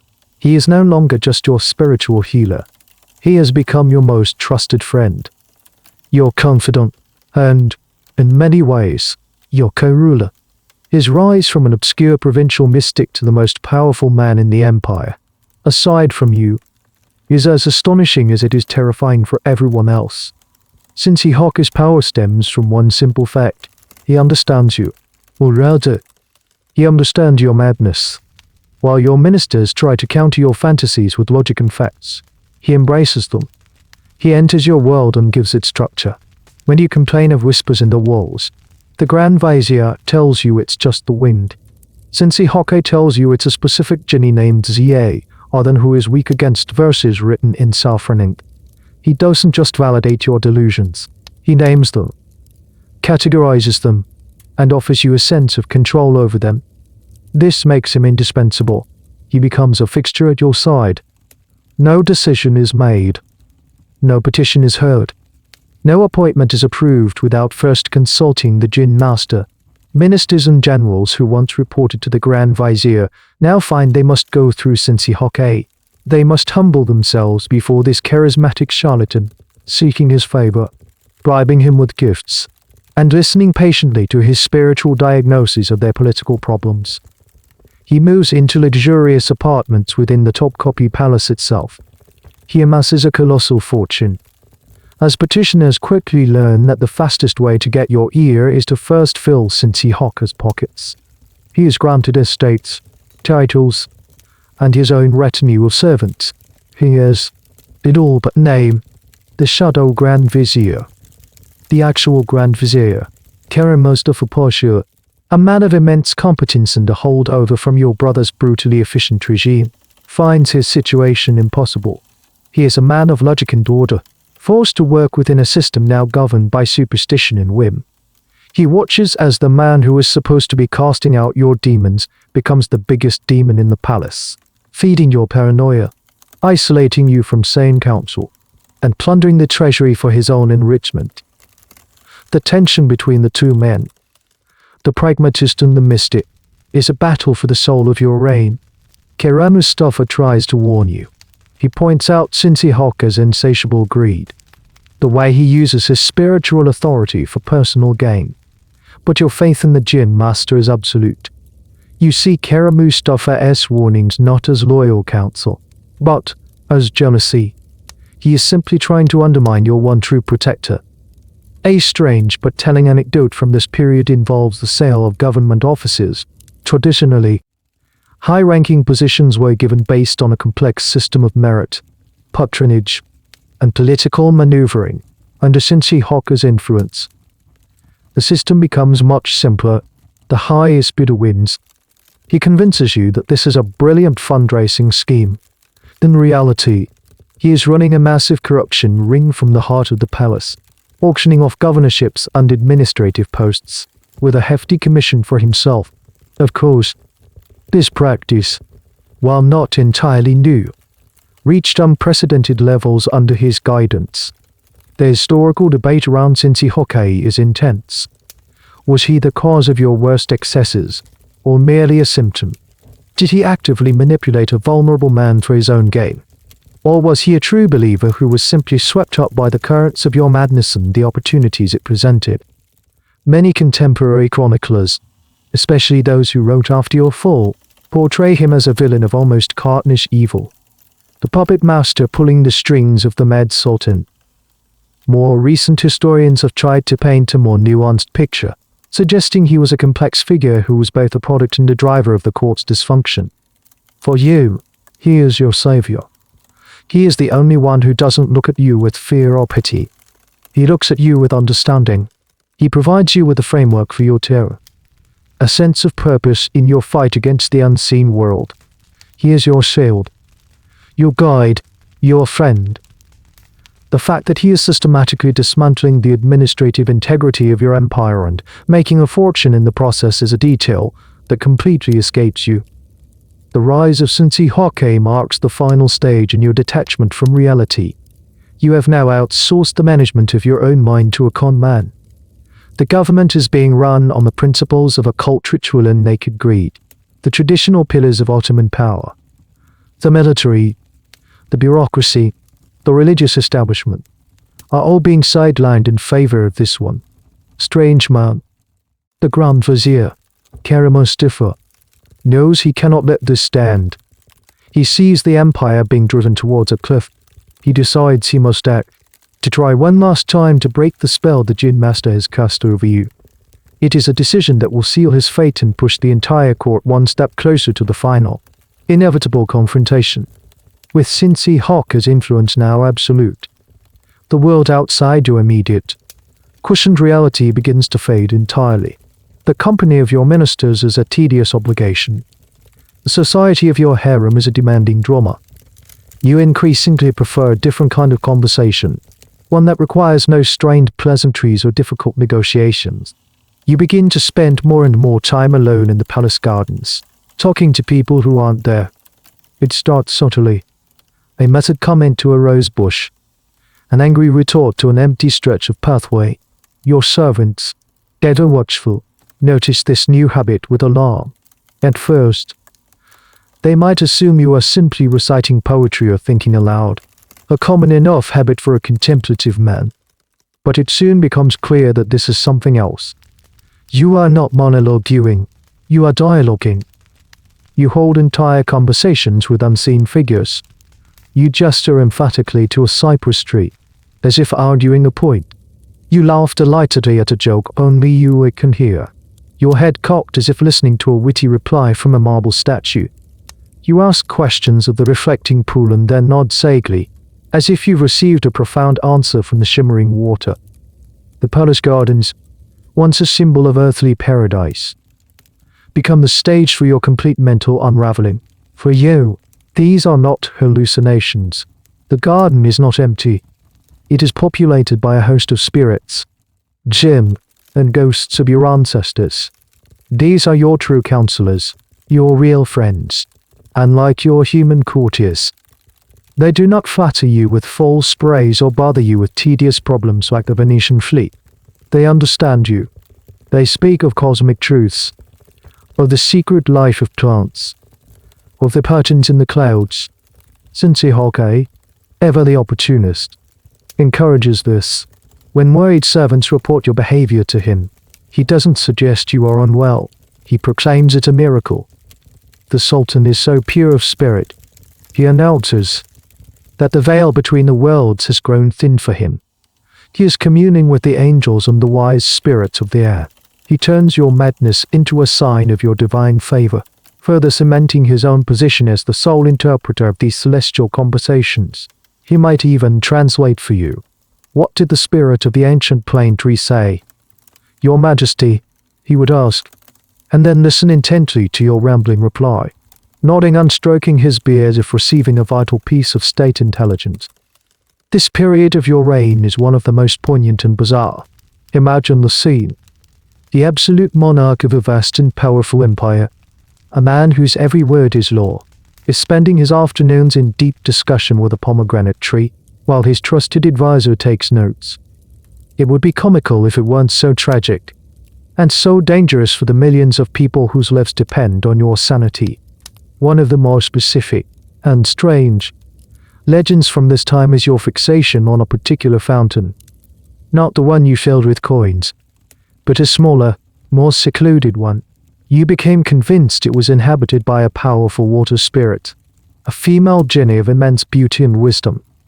You would spend hours by its side, leaving it offerings of flowers and honey cakes. You spoke to it as a lover, whispering secrets and promises. You neglected the living, breathing women of your harem in favor of this aquatic fantasy. This story is almost certainly an embellishment, a piece of folklore designed to highlight your disconnection from human relationships, but it captures the essence of your state of mind. Historians who study the psychology of rulers find this phase fascinating. Is this evidence of full-blown schizophrenia, or is it a more complex phenomenon, a kind of purposeful madness? Some have argued that by retreating into a world of spirits, you were performing the ultimate act of abdication. You could no longer cope with the demands of being sultan, so you created a new council of advisors that no one else could see or argue with. Your voices always agreed with you. They always supported your whims. They were the perfect courtiers, and they allowed you to live in a world where your own desires were the only reality.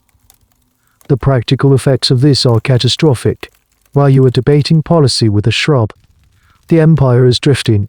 The Grand Vizier, Kara Mustafa, is completely sidelined.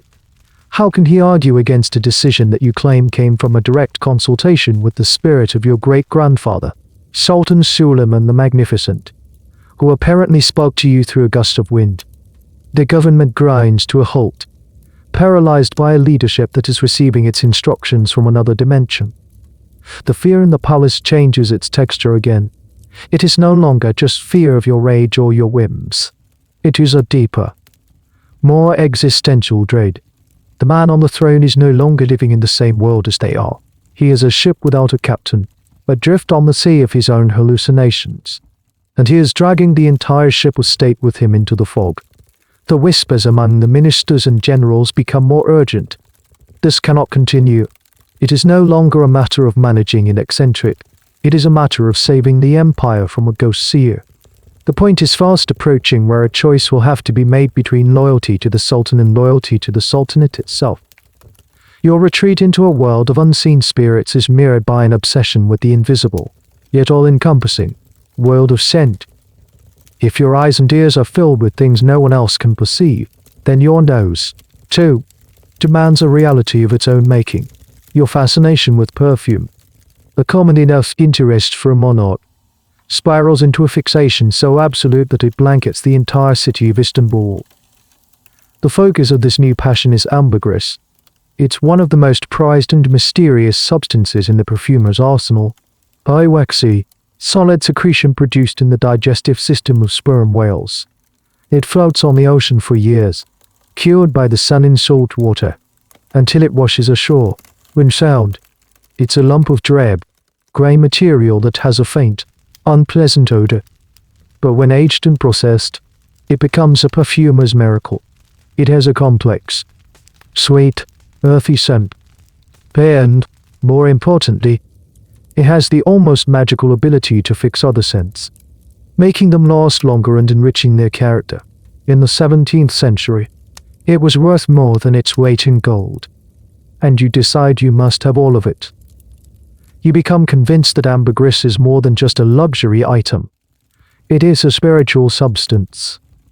Its mysterious oceanic origins and its transformative properties convince you that it has powerful protective qualities. Sensei Hoke, naturally, encourages this belief. He tells you that its scent can ward off the very same jinn he is fighting on your behalf. A palace sufficiently saturated with the scent of ambergris would be an impregnable fortress against evil spirits. So the order is given. The imperial procurement network, already strained by the quest for sable and the hunt for large women, is given a new, fantastically expensive task. Corner the global market on ambergris. Your agents are sent to the coasts of India, Arabia, and East Africa, the primary places where ambergris was found. They are commanded to buy every piece they can find, at any price. The economic disruption is immense. Echoing the sable fur bubble, the price of ambergris soars, creating fortunes for lucky beachcombers and merchants overnight. But you are not content with just buying the existing supply. You want to stimulate production. This leads to one of the more peculiar imperial decrees in Ottoman history. You issue a command that a substantial reward will be paid to any sailor or fisherman in your empire who finds a piece of ambergris and brings it to the palace. This turns thousands of ordinary seamen into treasure hunters. They scan the waves not just for fish, but for the waxy grey lumps that could make them rich for life. This is a quirky little detail that rarely makes it into mainstream histories. For a time, you essentially created a state-sponsored, vomit lottery. Back in the palace, the substance arrives in vast quantities. You have it burned as incense. It's thick, musky sweet smoke filling the corridors of the top copy until the air itself feels heavy and opaque. You have it infused into oils and waxes for polishing the furniture. You order the palace laundry to use it in the washing water, so that all the linens and silks carry its scent. You even have it ground into a fine powder and mixed into the mortar for repairing the palace walls. But even this is not enough. Your personal space is protected. But what about your city? Your people? You issue another, even more audacious decree. You command that for a period of time, all the public fountains in Istanbul are to have ambergris dissolved in their waters. All the major mosques are to burn it as incense during the hours of prayer. You want the entire city, your capital, to be shrouded in a protective, holy fog of perfume. Imagine the experience of an ordinary person living in Istanbul at this time. You wake up, and the air is thick with a scent so powerful and cloying it gives you a headache. You go to the market, and the smell hangs in the stalls. You go to the mosque to pray, and the smoke is so thick you can barely see the man next to you. It is an act of olfactory tyranny. You are forcing your entire capital to live inside your personal sensory obsession. Historians are divided on how to interpret this sea of perfume. Was it another manifestation of your madness? A belief that you could physically perfume away your spiritual problems? Or was it a canny, if bizarre, political act? Some have suggested it was a form of populist propaganda. By sharing this unbelievably expensive substance with the public, you were demonstrating your wealth and your supposed piety. You weren't just a sultan locked away in his palace. You were a beneficent ruler sharing your divine protection with your people. It's a contentious theory, but it hints at the complex ways that even your most irrational acts could be read as having a political dimension. For you, the effect is soothing. The constant, powerful scent is a shield. It dulls your other senses, muffles the noises of the outside world, and masks the scent of fear and decay that is beginning to cling to your core. It is another layer of insulation, another wall between you and the reality that is closing in. You walk through your palace and your city, breathing deeply of the perfumed air you have created.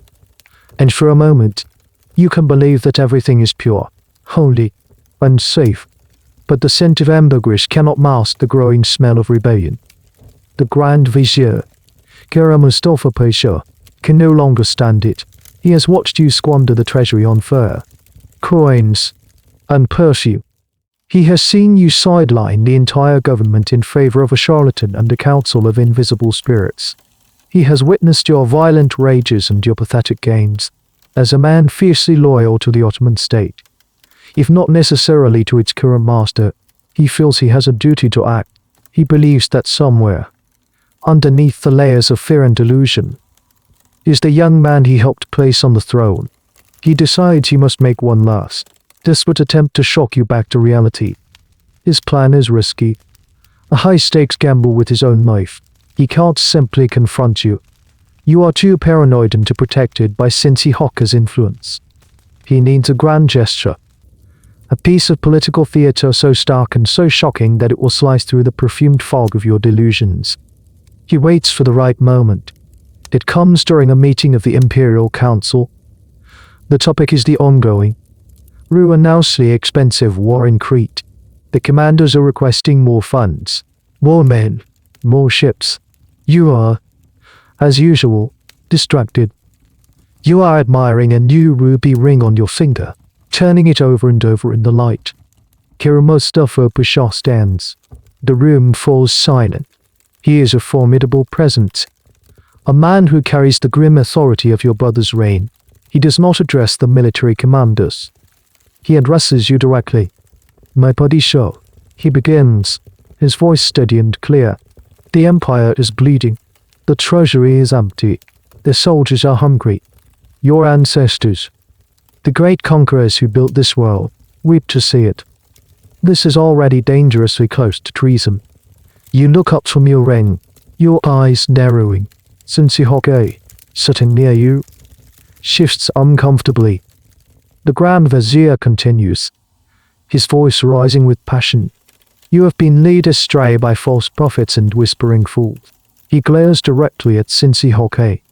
They have wrapped you in sable and drowned you in perfume to hide the stench of your own neglect. The room is frozen. No one breathes. To speak to the Sultan this way is unthinkable. It is a death sentence. Then, Kara Mustafa performs his final, shocking act. He unrolls a scroll. A financial report detailing the catastrophic cost of your whims. He reads a few lines in a loud voice, detailing the millions spent on sable, the tons of gold poured into fountains. Then he casts the scroll at the foot of your throne. Here is the testament to your reign, he declares. And then he does the unthinkable. He reaches up and untwists his turban, the symbol of his high office, and throws it to the floor. I can no longer serve a sultan who is a slave to his own madness. I resign my post. Do with me what you will. He stands there, head bare, defiant. He has committed the ultimate act of political suicide, and in doing so, has presented you with a terrible choice. You are being publicly, directly challenged, not by an enemy, but by your most powerful and, until now, most loyal minister. The silence in the room is absolute. Everyone is watching you. This is the test. Will you respond with the blind rage of a lunatic, ordering his immediate execution? Or will some flicker of the responsible monarch he is trying to reach awaken in you? This is a moment that historians still puzzle over. According to the chronicles, your reaction was not what anyone expected. You did not fly into a screaming rage. You did not immediately call for the executioner. You just stared at Kara Mustafa, a strange, unreadable expression on your face. It was as if his words, his sheer audacity, had somehow penetrated the layers of your delusion. For a brief moment, the fog cleared. You gave a quiet order. Arrest him. Kara Mustafa Pasha was led away, not to the executioner's block, but to a comfortable prison. For a few days, the court held its breath. Had the Grand Vizier's gamble paid off? Had he shocked you into a moment of clarity? There were whispers that he might even be reinstated. But the moment did not last. The fog rolled back in, thicker than ever. Your paranoia, stoked by Sinsihoke, who saw his nemesis finally removed, took over. The Jinn Master convinced you that Kara Mustafa's act was not a desperate plea for your sanity, but the first move in a coup attempt. He was a traitor, the most dangerous of all, and he had to be eliminated. A few days later, the silk cord was dispatched. Kara Mustafa Pasha, the last pillar of competent governance in your reign, was quietly strangled in his cell. The execution of such a powerful and, by many accounts, honorable man sent a new wave of terror through the ruling class. It was a clear message. There were no limits. No one was safe. Competence and loyalty were not shields. The only path to survival was absolute, unquestioning obedience to your whims and the whims of your favorite charlatan. The Grand Vizier's test had failed. He had tried to appeal to a sense of duty and reason that no longer existed. In his attempt to save you from yourself, he had only succeeded in removing the final brake on your descent. No, there was no one left to say no. With the formidable Kara Mustafa Pasha gone, the final barrier to your absolute, unchecked whim is removed. Sinsihoke, the Jinn Master, is now the undisputed power behind the throne, and he uses his influence to enrich himself and to further isolate you from any sane counsel. The government, now rudderless, drifts according to the shifting currents of your obsessions, and a new obsession is dawning. Even with your harem full of women cultivated to your specific, ample tastes, and with your Armenian favorite, holding a place of honor, your affections prove to be as unstable as your mind. You are constantly searching for novelty, for a new sensation, a new focus for your all-consuming attention. And you find it in a woman who will become the most powerful and, to the court, the most infuriating of all your favorites. We don't know her real name. She enters the historical record with the nickname you gave her, Telai. Telai refers to the glittering silver and gold threads woven into a bride's hair in a traditional Ottoman wedding, so it might be translated as the glimmering or sparkling consort. But it was her other, more intimate nickname that stuck in the craw of the court, Sekupir, which means sugar cube or lump of sugar. She was, by all accounts, not a classical beauty, nor was she necessarily the largest woman in the harem, though she was certainly of the full-figured type you preferred. There was something else about her, a wit, a charm, a boldness, that completely captivated you, where other women were reverent or fearful.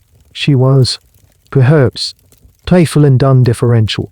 She knew how to manage your moods, how to delight you, how to make you laugh. She became your ultimate playmate. Your infatuation with Sekupir dwarfs all your previous passions. You are utterly, completely besotted. You can deny her nothing. The gifts you lavished on Saif or the sable-lined rooms now seem like modest expenditures. For Sekupir, you are willing to break not just the treasury, but the very traditions of the empire. You decide you must marry her. Not just take her as a consort, but legally and formally marry her.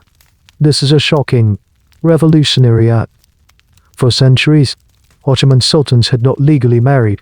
They maintained a harem of slave concubines, and their children, born of these women, were all considered legitimate heirs. This system was designed to prevent the rise of a powerful, land-owning Ottoman aristocracy that could challenge the sultan's absolute power. By taking slave women, the sultan ensured that his in-laws were nobody. He was beholden to no great family. By legally marrying Sekupir, a former slave girl, you are shattering this long-standing tradition. Your mother, Qasim Sultan, is incandescent with rage. This is an insult to the dynasty, an affront to centuries of practice. It elevates a woman of no standing to a position of almost unprecedented formal power. But you are deaf to your mother's fury. You are in love. The wedding is the most extravagant spectacle the capital has seen in generations. The dowry you provide for her is legendary. You reportedly command your remaining ministers to personally carry the chests of her dowry, filled with jewels and gold, to the palace of Ibrahim Pasha, a magnificent residence you grant her. This act of forcing your highest officials to act as servants for your new bride is a calculated humiliation, a demonstration that she is now more important than any of them. Her power becomes absolute. You give her the revenues of the entire province of Damascus to be her personal pin money. Her every whim is your command.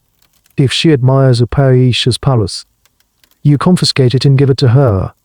If she dislikes a minister, you dismiss him. She has her own court, her own budget, her own network of spies and agents.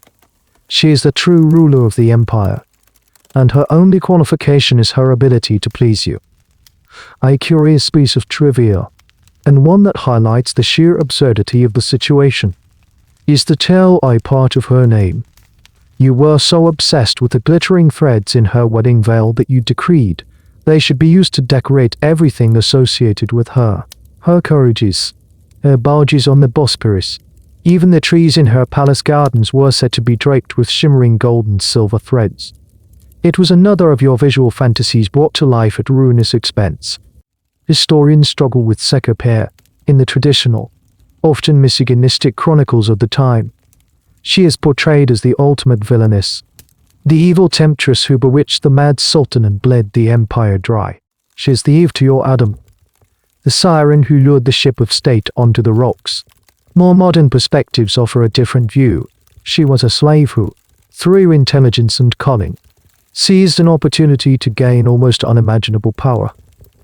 In a system where she was property, she managed to become the owner. Was she greedy and manipulative? Almost certainly, but she was also a brilliant survivor, playing the deadly game of court politics with a skill that few could match. Your devotion to her is the final, alienating act for what remains of the Ottoman establishment. You have squandered the empire's wealth, ignored the government, executed your most competent minister, and now you have shattered sacred tradition for a woman the court sees as a vulgar usurper. You have given her more power than any sultan's consort had held in living memory, nor even than your own formidable mother, and in doing so, you have made a host of powerful new enemies. The simmering discontent in the palace is about to boil over. The whispers are becoming plans. The plot to remove you from the throne is no longer a question of if, but when, and how. The marriage to Debauchery, your sugar cube, is the final straw for the powerful factions within the palace and the city.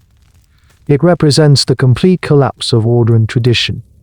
You have humiliated the ruling class, handed over the empire's final slave, and abandoned any pretense of responsible governance. The simmering pot of discontent is now at a rolling boil. The whispers are no longer confined to dark corners and private gardens. They are taking place in the barracks of the Janissaries, in the chambers of the highest religious officials, and, most importantly, in the apartments of your own mother, Qasim Sultan. She has been sidelined, her power eclipsed by your new bride. Her personal pride is wounded, but more than that, her survivor's instinct is screaming. She knows that a ruler this unstable cannot last, and when you fall, you could drag the entire dynasty down with you. For the future of the House of Ottoman, you have to be removed. The conspiracy begins to take shape, bringing together a powerful and unlikely alliance of people who, until now, had been rivals. First, there are the Janissaries. This elite infantry corps is the backbone of the Ottoman military and the traditional kingmakers and kingbreakers of Istanbul. They are furious. Their pay is in arrears, largely because the treasury has been emptied to pay for sable, perfume, and golden threads. The war in Crete is going badly, and they blame your incompetence and neglect. Their commanders, once proud warriors, have been forced to humble themselves before Debauchery and now Debauchery. Their institutional pride has been shattered. They are ready for a change. Next is the Ulama, the body of senior Islamic scholars and jurists, led by the Grand Mufti. They are the guardians of holy law and tradition. They have watched with growing horror as you have violated centuries of custom, ruled by caprice instead of justice, and elevated a charlatan mystic above the learned men of God. They see your reign as not just politically disastrous, but morally and spiritually corrupt. They have the authority to issue a fatwa, a legal ruling, that could declare a sultan unfit to rule, effectively sanctioning his deposition. Then there are the remaining ministers of the Divan, the Imperial Council. These are the bureaucrats and statesmen who have watched the empire's administration crumble. They have seen their colleague, the competent Kara Mustafa, executed for telling the truth. They live in daily fear of your rages and the whims of your favorites. They know that for the state to survive, the head of state must be replaced. And at the center of this web, pulling the strings, is your mother. Qasim Sultan is the ultimate political operator. She initiates secret communications with the Oba, the commander of the Janissaries. She meets quietly with the Grand Mufti. She uses her vast network of spies and loyal servants within the palace to coordinate the plot. Her goal is simple: to depose you and place your eldest son, the 7-year-old Mehmed, on the throne. This would, not coincidentally, make her the regent, returning her to the pinnacle of power she so recently lost. The historical evidence for this conspiracy is robust, though the exact details of who said what to whom are, of course, shrouded in the secrecy that surrounded the plot. What is clear is that these disparate groups, all with their own grievances, were united by a common cause. You had to go. The debate among historians is not about whether there was a coup, but about Qasim's precise role. Was she the reluctant patriot, forced to sacrifice her own son for the good of the empire, or was she a ruthless political animal, seizing the opportunity to reclaim power from a son who had dared to defy her? The truth, as is so often the case, is likely a messy combination of both. A little-known fact that highlights the tension of this period is the War of the Carriages. Debauchery, in her arrogance, began to use carriages and royal barges that were more opulent than those of Qasim's sultan, a flagrant breach of protocol. It was a petty squabble, but it symbolized the larger power struggle. The old queen versus the new favorite. These small, public insults fueled your mother's resolve. You, meanwhile, are blissfully unaware. You are lost in your world with Sekopere, draping her in jewels and decorating her gardens with gold thread. You are so insulated by your own fantasies and by the sycophants who surround you that you cannot see the storm gathering. You mistake the fearful silence of your court for obedience. You mistake the absence of open opposition for loyalty. The plot solidifies. The Janissary commanders pledge their troops. The Grand Mufti agrees to prepare the legal justification. The palace officials agree to secure the gates and key corridors when the time comes. All they need is a trigger. A final outrage that will give them the public justification they need to act. They will not have to wait long. Your capacity for self-destructive acts is, by now, legendary. The final crisis is just around the corner. And it will be one that even your most powerful favorite cannot protect you from. The city is a tinderbox, and all it needs is a spark. You, in your insulated world of pleasure and paranoia, are about to provide it. The final crisis, the one that ignites the coup, begins not with a grand political maneuver, but with a rumor, a dark and terrible story that begins to circulate among the women of the harem, then seeps out into the palace, and finally spills into the city. The rumor is this: you have been betrayed. The source of this supposed betrayal is, as always, vague and shifting. Perhaps a servant girl was caught passing a note to a guard. Perhaps one of your concubines was heard speaking disrespectfully of your favorite. Debauchery. Maybe it was nothing more than a paranoid fantasy that blossomed in your mind during a long, sleepless night. Debauchery, always eager to prove his worth and eliminate rivals, may have whispered the poison in your ear himself, inventing a conspiracy to make himself seem more necessary. Whatever the spark, a fire of rage ignites within you. But it's not the familiar, flash in the pan anger that leads you to toss a baby in a fountain. This is a colder, more terrifying fury.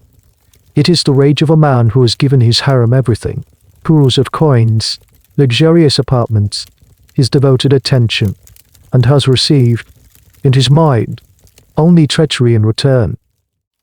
You become convinced that your entire harem, the hundreds of women who live under your roof, is a nest of spies and conspirators. They are laughing at you behind your back. They are plotting with your enemies. Their smiles are masks for deceit. The paranoia that once focused on your ministers now turns inward, poisoning the very heart of your private world. And so, on a dark, moonless night, the rumor says you gave a monstrous command. This is the story that has defined your legacy, the single act for which you are most remembered. It is the legend of the mass drowning of your harem. According to the most dramatic and lurid versions of the tale, you ordered your chief eunuchs to round up every woman in your harem. The number that has echoed down through history is 280. They were not to be told where they were going or why. They were simply herded out of their warm, luxurious quarters and into the cold night air. The story continues with chilling detail. The women were forced into large sacks, the kind used for transporting grain. Heavy stones were placed inside with them to weigh them down. The tops of the sacks were then tied shut. The women, trapped in the suffocating darkness, confused and terrified, could only guess at the fate awaiting them. Then, they were loaded onto small boats, under the command of your eunuchs and a contingent of loyal guards who would not question an order from the Sultan, no matter how insane. The boats were rowed out into the dark, swirling waters of the Bosphorus Strait, the channel of water that separates Europe from Asia. And in the middle of the strait, one by one, the sacks were pushed overboard. The splash, the brief, desperate struggle muffled by canvas in the depths, and then silence. The story says that all 280 women were disposed of in this way. A silent, brutal purge of your entire personal world, executed in a single night. Only one woman, the legend claims, managed to survive. Her sack was not weighted properly or was slashed open by a passing ship, and she was picked up by a French vessel, eventually making her way to Paris to tell her horrifying tale. This is the dark rumor that begins to spread like wildfire. It's a story of such monumental, almost incomprehensible cruelty that it eclipses all your previous acts of madness. Wasting money on fur is one thing, humiliating your ministers is another. But this is the act of a monster, not a monarch. It's crucial to state that this story, in its full, dramatic form, is almost certainly a myth.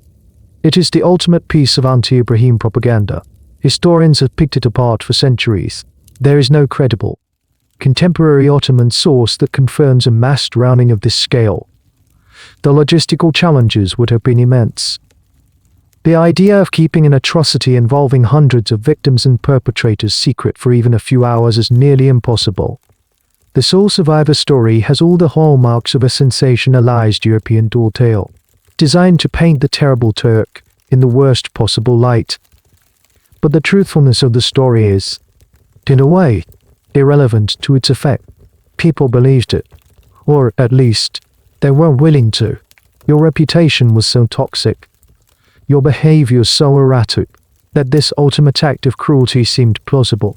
It felt like the logical conclusion to your descent into madness. The rumor became the trigger the conspirators were waiting for. It was the ultimate justification for their coup. They could now frame their rebellion not as a political power grab, but as a righteous act to remove a blood-soaked tyrant from the throne. Whether you actually drowned 280 women or not, the story that you did was enough to seal your fate. The whispers in the palace had found their voice, and it was a roar of righteous fury. The final act of your chaotic reign was about to begin. The story of the sacks in the water takes on a life of its own. It doesn't matter if it's true. It is belief. And in the charged atmosphere of Istanbul, belief is a more powerful force than fact. The tale is whispered by water carriers at the public fountains, by merchants in the Grand Bazaar, by soldiers polishing their muskets in the Janissary barracks. Each telling adds a new, horrifying detail. The name of a girl who was rumored to be pregnant. The sound of a muffled scream heard by a fisherman late at night.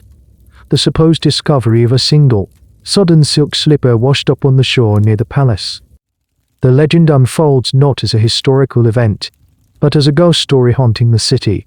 The Bosphorus, the beautiful waterway that is the lifeblood of Istanbul, is suddenly seen as a mass grave. People look at its dark currents with a new sense of dread. The story taps into a deep, primal fear, solidifying your image as Ibrahim the Mad, a title that will cling to you for eternity. Let's imagine how this legend, this chilling narrative, is constructed. It isn't written down in an official report. It's woven from the threads of fear and rumor. It explains so much. The recent, sudden absence of certain faces in the harem. The grim, tight-lipped expressions on the faces of the palace eunuchs. Your own dark and volatile mood in the days that followed. All these disparate observations are now connected by this single, terrible narrative. The figure of 280 is a masterstroke of propaganda. It's specific enough to sound credible, yet large enough to be truly shocking. It's a number that sticks in the mind. Not a few hundred, but 280. It gives the atrocity a chilling, bureaucratic precision. The sole survivor, the woman rescued by a French ship, is another crucial element of the legend. She provides eyewitness testimony, even if no one in Istanbul has ever met her or heard her speak. Her story, circulating in the coffee houses of Paris and Venice, is written down by European diplomats and travelers who are all too eager to believe the worst about the Ottoman court. These written accounts are then smuggled back into the empire, giving the rumor the weight of an external, objective source. It becomes a self-reinforcing loop of horrified gossip. This is how a historical myth is born. It doesn't need to be true in the literal sense. It just needs to feel true to the people who hear it. And this story felt true because it was the culmination of everything they already knew, or thought they knew, about you. Your obsession with the women of the harem, your paranoia, your capacity for sudden violence. The mass drowning is the logical, monstrous endpoint of that trajectory. Within the palace, the conspirator sees on the story with grim satisfaction. The Grand Mufti, the highest religious authority, now has all the justification he needs. He can argue that a ruler who would commit such a sin, who would so flagrantly violate the sanctity of life, has forfeited his right to rule under God's law. The Janissary Aga can use the story to fire up his troops, transforming their grievances over pay into a holy mission to depose a tyrant. Your mother can use it to win over any wavering officials, painting her coup as a necessary act of cleansing. It's interesting to consider the perspective of the women who were not, in fact, drowned. The vast majority of the harem who were still alive, going about their daily routines. What was it like for them to hear this story being told about themselves? To know that the world outside believed they were at the bottom of the Bosporus. It must have been a profoundly surreal and terrifying experience, living as ghosts in their own home. Their survival a secret that contradicted the powerful legend being used to topple the man who was both their master and their captor. This silent, unrecorded perspective is one of the great lost human elements of the story. The tale of the sacks in the water is a powerful lesson in how history is made. It is not always a careful assembly of verified facts. Sometimes, it is the forging of a narrative so powerful that it becomes its own reality. The story is a weapon, and it is aimed directly at the heart of your reign. For you, the reaction is likely one of bewilderment, whether you gave the order or not. And if you didn't, it was a paranoid fantasy projected onto you by your enemies. You are now confronted with its consequences.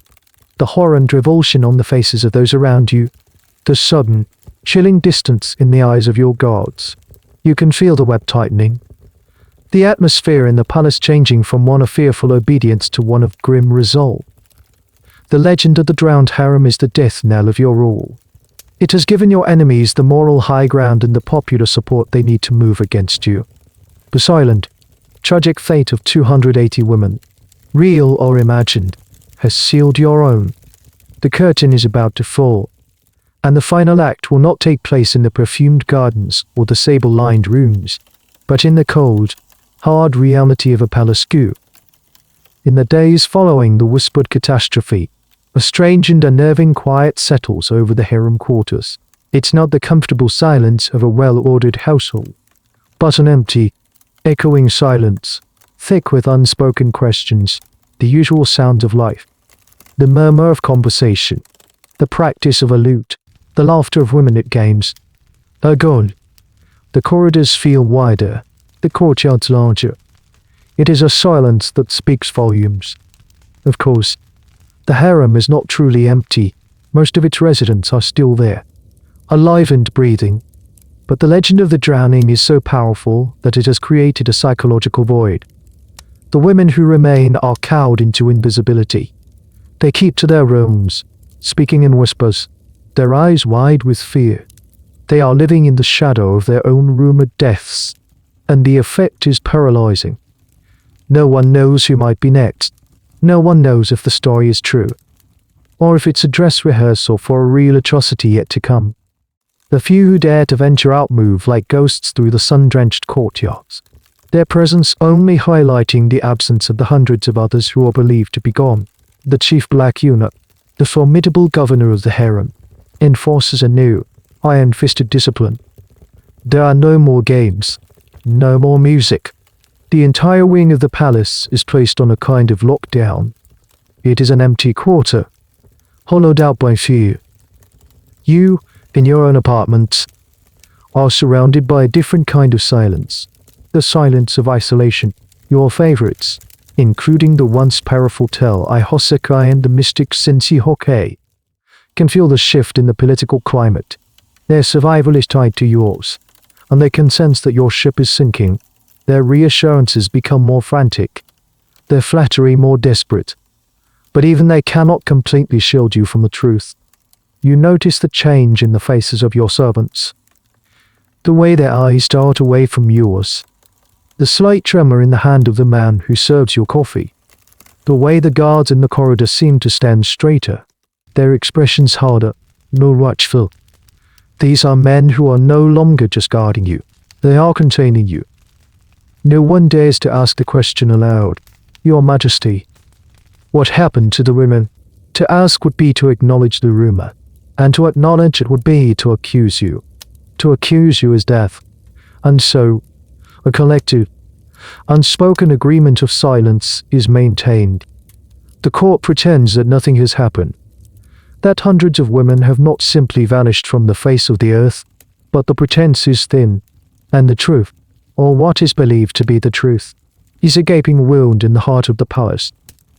This eerie quiet is one of the most psychologically chilling aspects of your final days. The sheer number of people who must have known that the mass drowning was, at the very least, a wild exaggeration, yet who remained silent. Their silence was not born of ignorance, but of terror. They were wrapped in a world where the official reality, dictated by you, and the rumored reality, whispered by everyone else, were in violent conflict. To navigate this space, the safest course was to say nothing. To see nothing, to know nothing. A little known but telling detail from this period concerns the palace kitchens. The head cooks, who kept meticulous records of food orders, would have known instantly that they were still feeding roughly the same number of people in the harem. Their ledgers, filled with orders for bread, olives, cheese, and honey, were a silent refutation of the myth. But who would they dare to show these records to? The kitchen accounts became a secret, dangerous piece of evidence in a trial that was being conducted in hushed tones all over the city. The historical debate over what really happened will, of course, never be settled.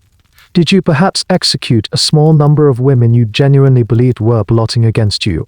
An act of targeted cruelty that was then inflated by rumor into a wholesale massacre. This is the theory favored by many modern historians.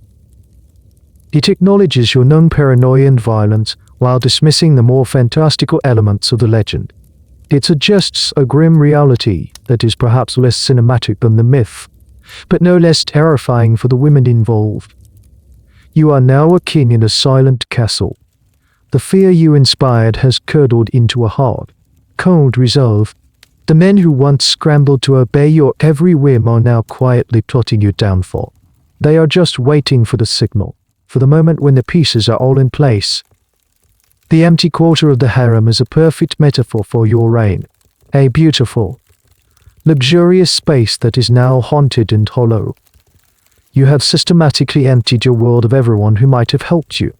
Your competent ministers, your loyal advisors, even your own family.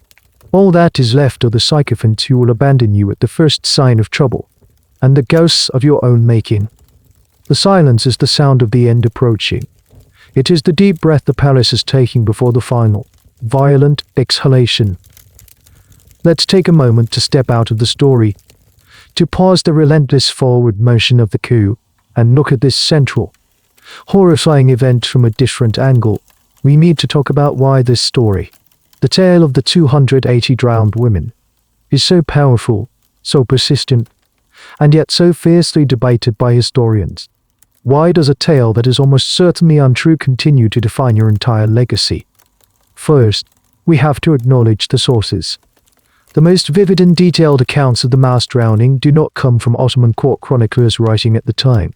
They come from European sources, travelers, diplomats, merchants, people like Sepulveda Court, an English diplomat who wrote a popular history of the Ottoman Empire a few years after your death.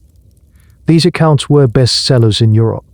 They were filled with tales of palace intrigue, despotic cruelty, and what was seen as exotic, Oriental decadence. For a European audience, the story was perfect.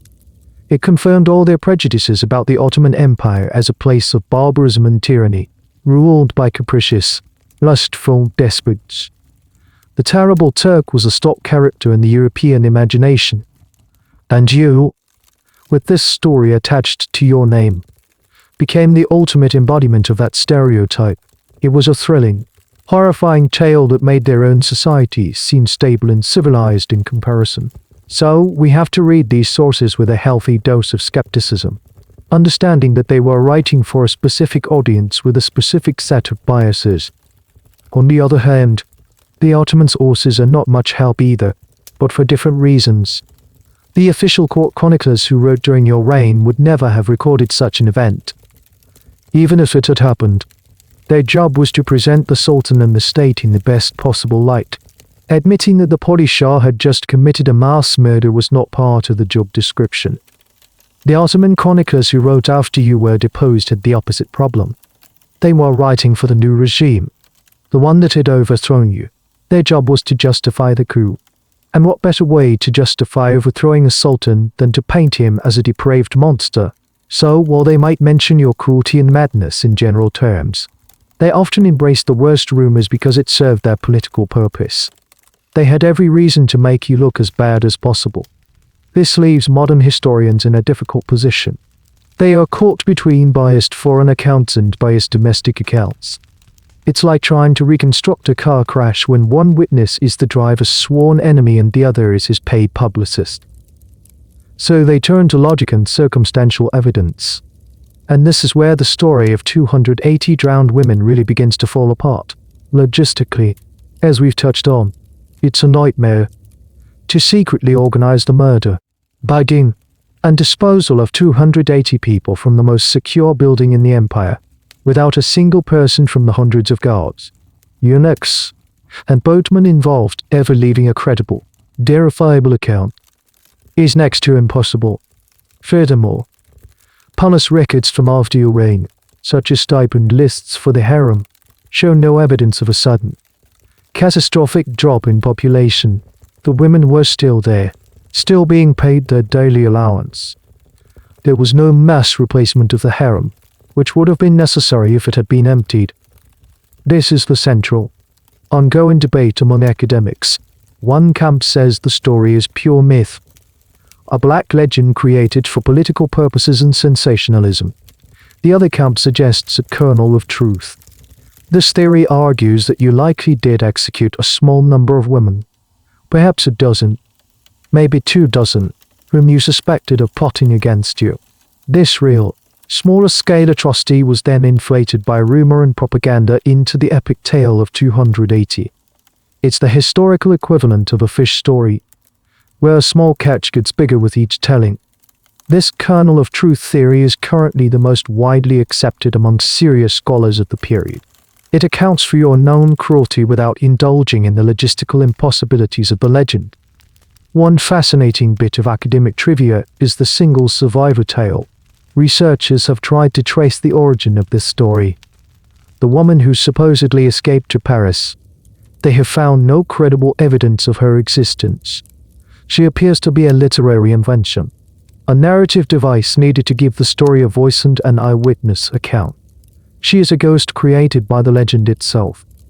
So why do we, even now, remember the myth more than the reality? Because the myth is a better story. It's simple, it's shocking, and it has a terrible, memorable number attached to it. It's a powerful symbol of absolute power corrupting absolutely.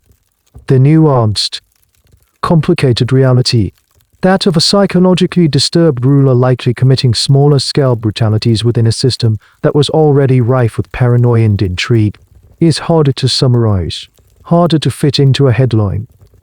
And so, the legend of the sacks in the water endures, a testament to the fact that sometimes, in history, the stories we tell about the past become more important than the past itself. You are trapped in this legend, a prisoner of a narrative you can no longer escape. The story of the drowned women, whether true or not, has done its work. The moral justification for the coup is absolute. The key players are in place. The Janissaries are ready to march. The Grand Mufti has his pen ready to sign the fatwa of deposition. And your mother, Qasem Sultan, has given the final quiet nod. The time for whispering is over. The coup begins not with a dramatic assault on the palace, but with a carefully orchestrated public demonstration.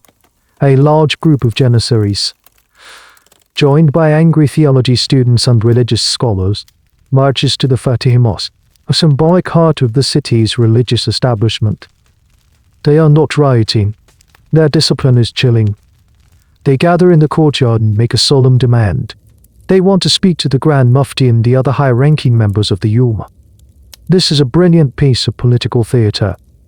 It frames the coup not as a military rebellion, but as a popular uprising of the pious, demanding justice from the guardians of the faith. The leaders of the Janissaries present their grievances. Their pay is in arrears. The empire is being mismanaged, and the Sultan is a tyrant who violates God's law. They demand that the Grand Mufti act. Inside the palace, news of the demonstration sends a shockwave of panic through your small circle of loyalists. Tilai Hosekai, your sugar cube, who had ruled the court with an iron fist, suddenly finds her power has evaporated. The guards who once bowed to her now look through her. Sensei Hokai, the Jin master, a man who claimed to command spirits, finds he has no power over a mob of angry soldiers. He and your other favorites understand the game is up. They scatter, trying to gather their ill-gotten wealth and find a place to hide. The rats are deserting the sinking ship. You alone seem not to grasp the finality of the situation. You are furious, indignant. How dare they? You issue orders. Disperse the mob. Arrest the ringleaders. But for the first time in your reign, your orders are met with silence. The palace guards do not move. The messengers do not run. The machinery of your power has been disconnected. You are a king with no kingdom. The focus of the drama now shifts to the meeting between the military leaders and the religious scholars.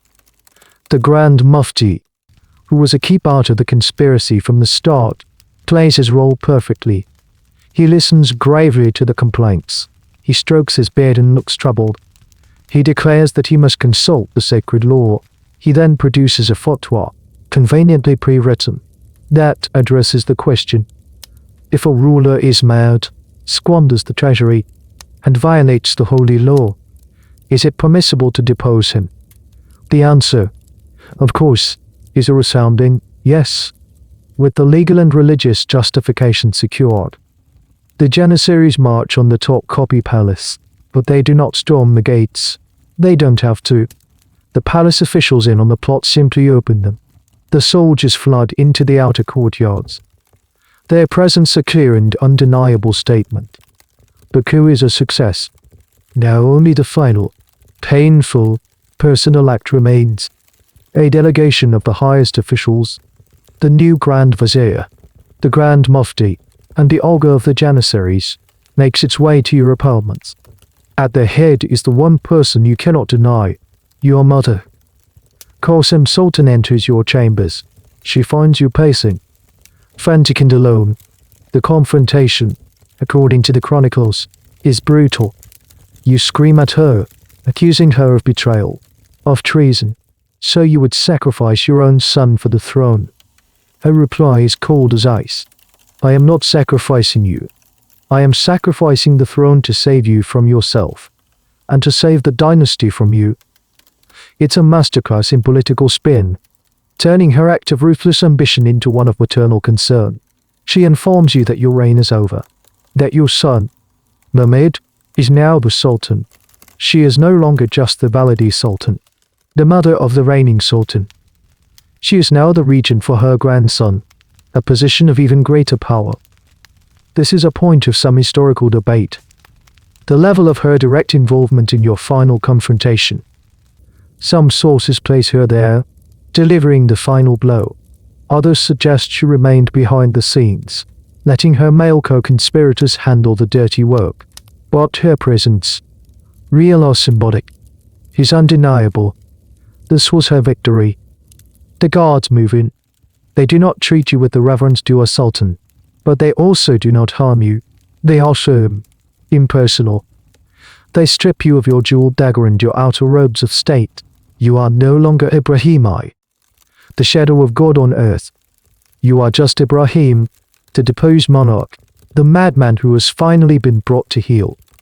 And as the reality of your situation finally crashes down on you, you begin to weep, not the tears of a raging tyrant, but the helpless, terrified sobs of a child. You beg, you plead, you promise to change, to be better, to listen. But it is far, far too late. The pulse has turned, and there is no turning back. The walk is the cruelest part. It's not long, just a few hundred paces through the familiar, opulent corridors of the palace you so recently commanded. But every step is a universe of humiliation. The guards flank you, their hands not touching you, but close enough to make it clear you are a prisoner. The faces you pass, servants, officials, eunuchs, are a mixture of pity, fear, and a chillingly blank neutrality. They don't meet your eye. You have ceased to be the sun around which they all orbit. You are now a dead star, collapsing under its own weight. They lead you back through the courtyards, past the fountains where you once held conversations with spirits and watched women scramble for gold. The palace, your grand, chaotic playground, has already moved on. In the distance, you can hear the faint sounds of celebration, the cheers as your 7-year-old son, now Sultan Mehmed IV, is presented to the court. A new era has begun. Then you are already a ghost from the last one. Your destination is a place you know with a suffocating intimacy. It is the beginning of your story, and now it is the end. They lead you back to the cafes, the cage, the heavy door, the very same one you barricaded yourself behind in a fit of terror all those years ago. Swings open. The room inside is just as you remember it. The same blue and white tiles on the walls, their intricate patterns a map of your lost years. The same high, grilled window, letting in a sliver of indifferent sunlight. It has been kept clean, waiting, as if the palace always knew you would return. It is the ultimate symbol of your failure. You traveled from this cage to the throne of the world, and all you managed to do was earn a return ticket. They escort you inside. The feeling is one of surreal, nightmarish symmetry. You are back where you started, but everything has changed. Before, you were a prince, living in fear of a death sentence. Now, you are a deposed sultan, a former king, which is the most dangerous thing a person can be. You are a living reminder of an alternative timeline, a potential rallying point for any faction dissatisfied with the new regime. You are a loose thread that must, eventually, be snipped. The door closes. The bolt, which you once rammed home in defiance, is now shot from the other side, sealing you in. The silence you once knew returns. But it's a different kind of silence now. It's not the heavy, velvet silence of waiting. It's the thin, brittle silence of the condemned.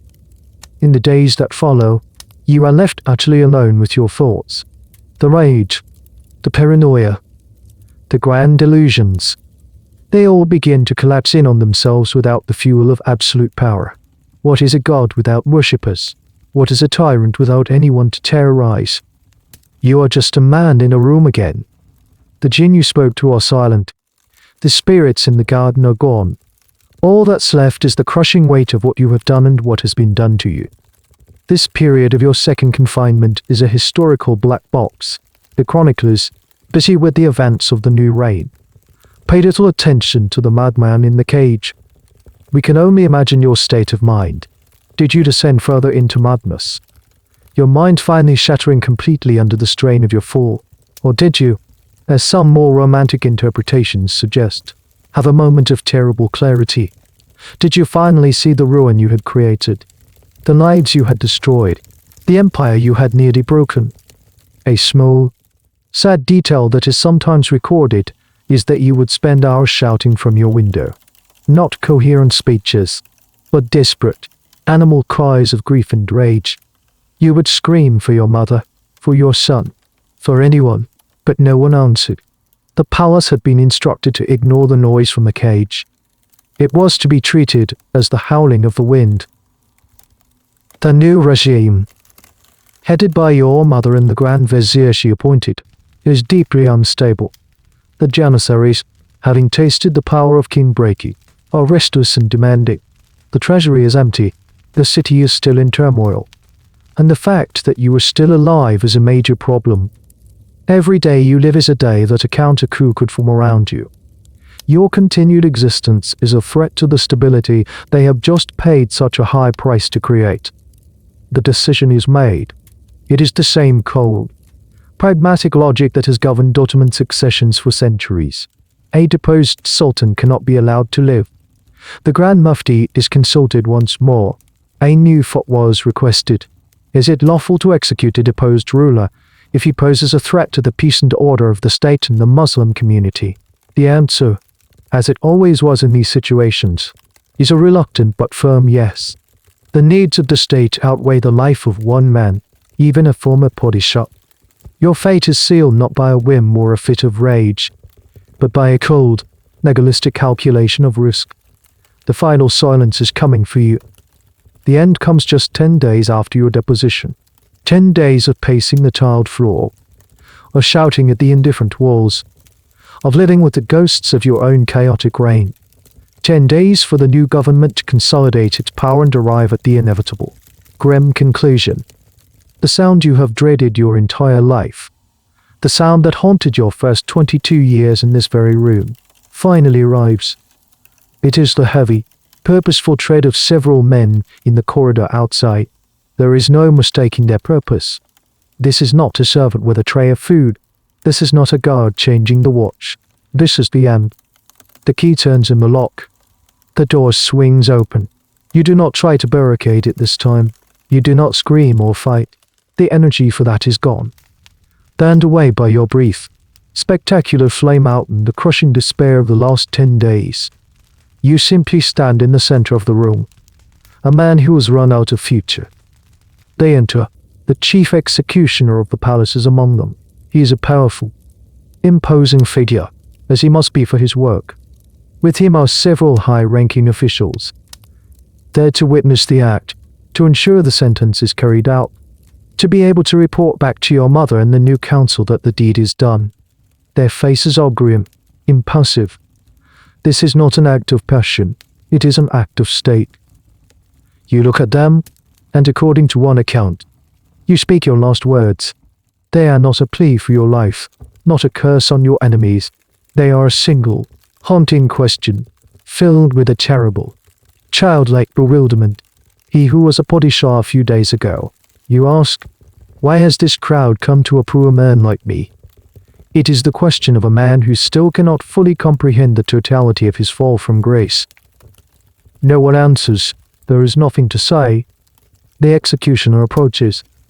He does not carry an axe or a sword.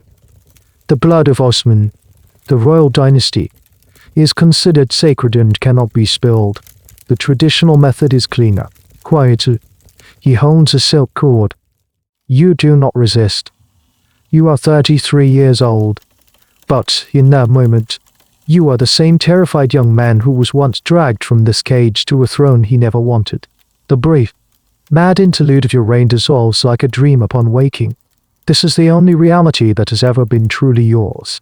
A cage, and the quiet, silken promise of death. The cord is placed around your neck. It is a moment of pure, terrifying finality. The officials watch, their faces unreadable masks. The executioner paused. And then, there is only silence. The final silence. Your brave, chaotic, and tragic reign is over. You leave behind a legacy of madness and myth. You are remembered for your bizarre obsessions, for the large women, the sable furs, the pools of coins. You are remembered for the legends of your cruelty, most notably the tale of the drowned harem. You became a caricature, a cautionary tale. Ibrahim the mad, the sultan who lost his mind and nearly his empire with it. Historians will forever debate the true nature of your condition. Was it a genetic predisposition to mental illness? Was it the result of the profound psychological trauma of being raised in the cage? Was it a combination of both, a perfect storm of vulnerability and circumstance? The diagnosis across the centuries is impossible. You remained an enigma, A puzzle of a man who was both a victim of his upbringing and the perpetrator of his own downfall. The final, strange piece of trivia in your story is your burial. You were not granted a grand mausoleum befitting a sultan. You were laid to rest in the courtyard of the Hagia Sophia, near the tomb of a different, long-deposed sultan, Mustafa I, another ruler who had been deemed mentally unfit to rule. It was a final, posthumous statement from the regime that overthrew you. You were not a great ruler to be honored. You were a problem that had been solved, filed away with the other madmen of the dynasty. Your son, Mehmed IV, would go on to rule for 39 years, a long and eventful reign. Your mother, Qasem Sultan, would enjoy her regency for a few years before being strangled in her own palace, a victim of the same deadly game she had mastered. The empire would recover, as it always did. The story of your reign would become a dark, fascinating chapter in its long history, a reminder of how close to the edge it came, and of the terrifying fragility of absolute power when placed in the hands of a broken mind. And so, the story of Sultan Ibrahim, the man who was you for this short time, comes to its quiet, inevitable close. The shouts from the cage have faded. The glint of coins in the fountain has dimmed. The waters of the Debauchery are still once more. The sound you hear now is not the rustle of silk or the whisper of a plot, but simply the gentle rhythm of your own breathing. The story is over, and it can be let go, allowed to drift away like a boat on a dark, calm sea. There is nothing left to do, nothing left to consider. There is only the soft, comfortable darkness, and the welcome promise of rest. The palace is now just a distant dream, its marble cool and its corridors silent. You can feel the weight of the crown lifting from your head, the heavy silk robes falling away. They were never yours to keep. You are floating now, in a quiet space between the story and your own dreams. The air here is light, and you are untethered, drifting peacefully. There are no more demands, no more fears, only a gentle, deepening sense of peace. A quiet so profound it seems to stretch on forever. The night is yours now, to fill with your own quiet slumber. The final page is turned. If your eyelids are still not heavy, another story might be the final lullaby you need. Sleep sweetly. Good night.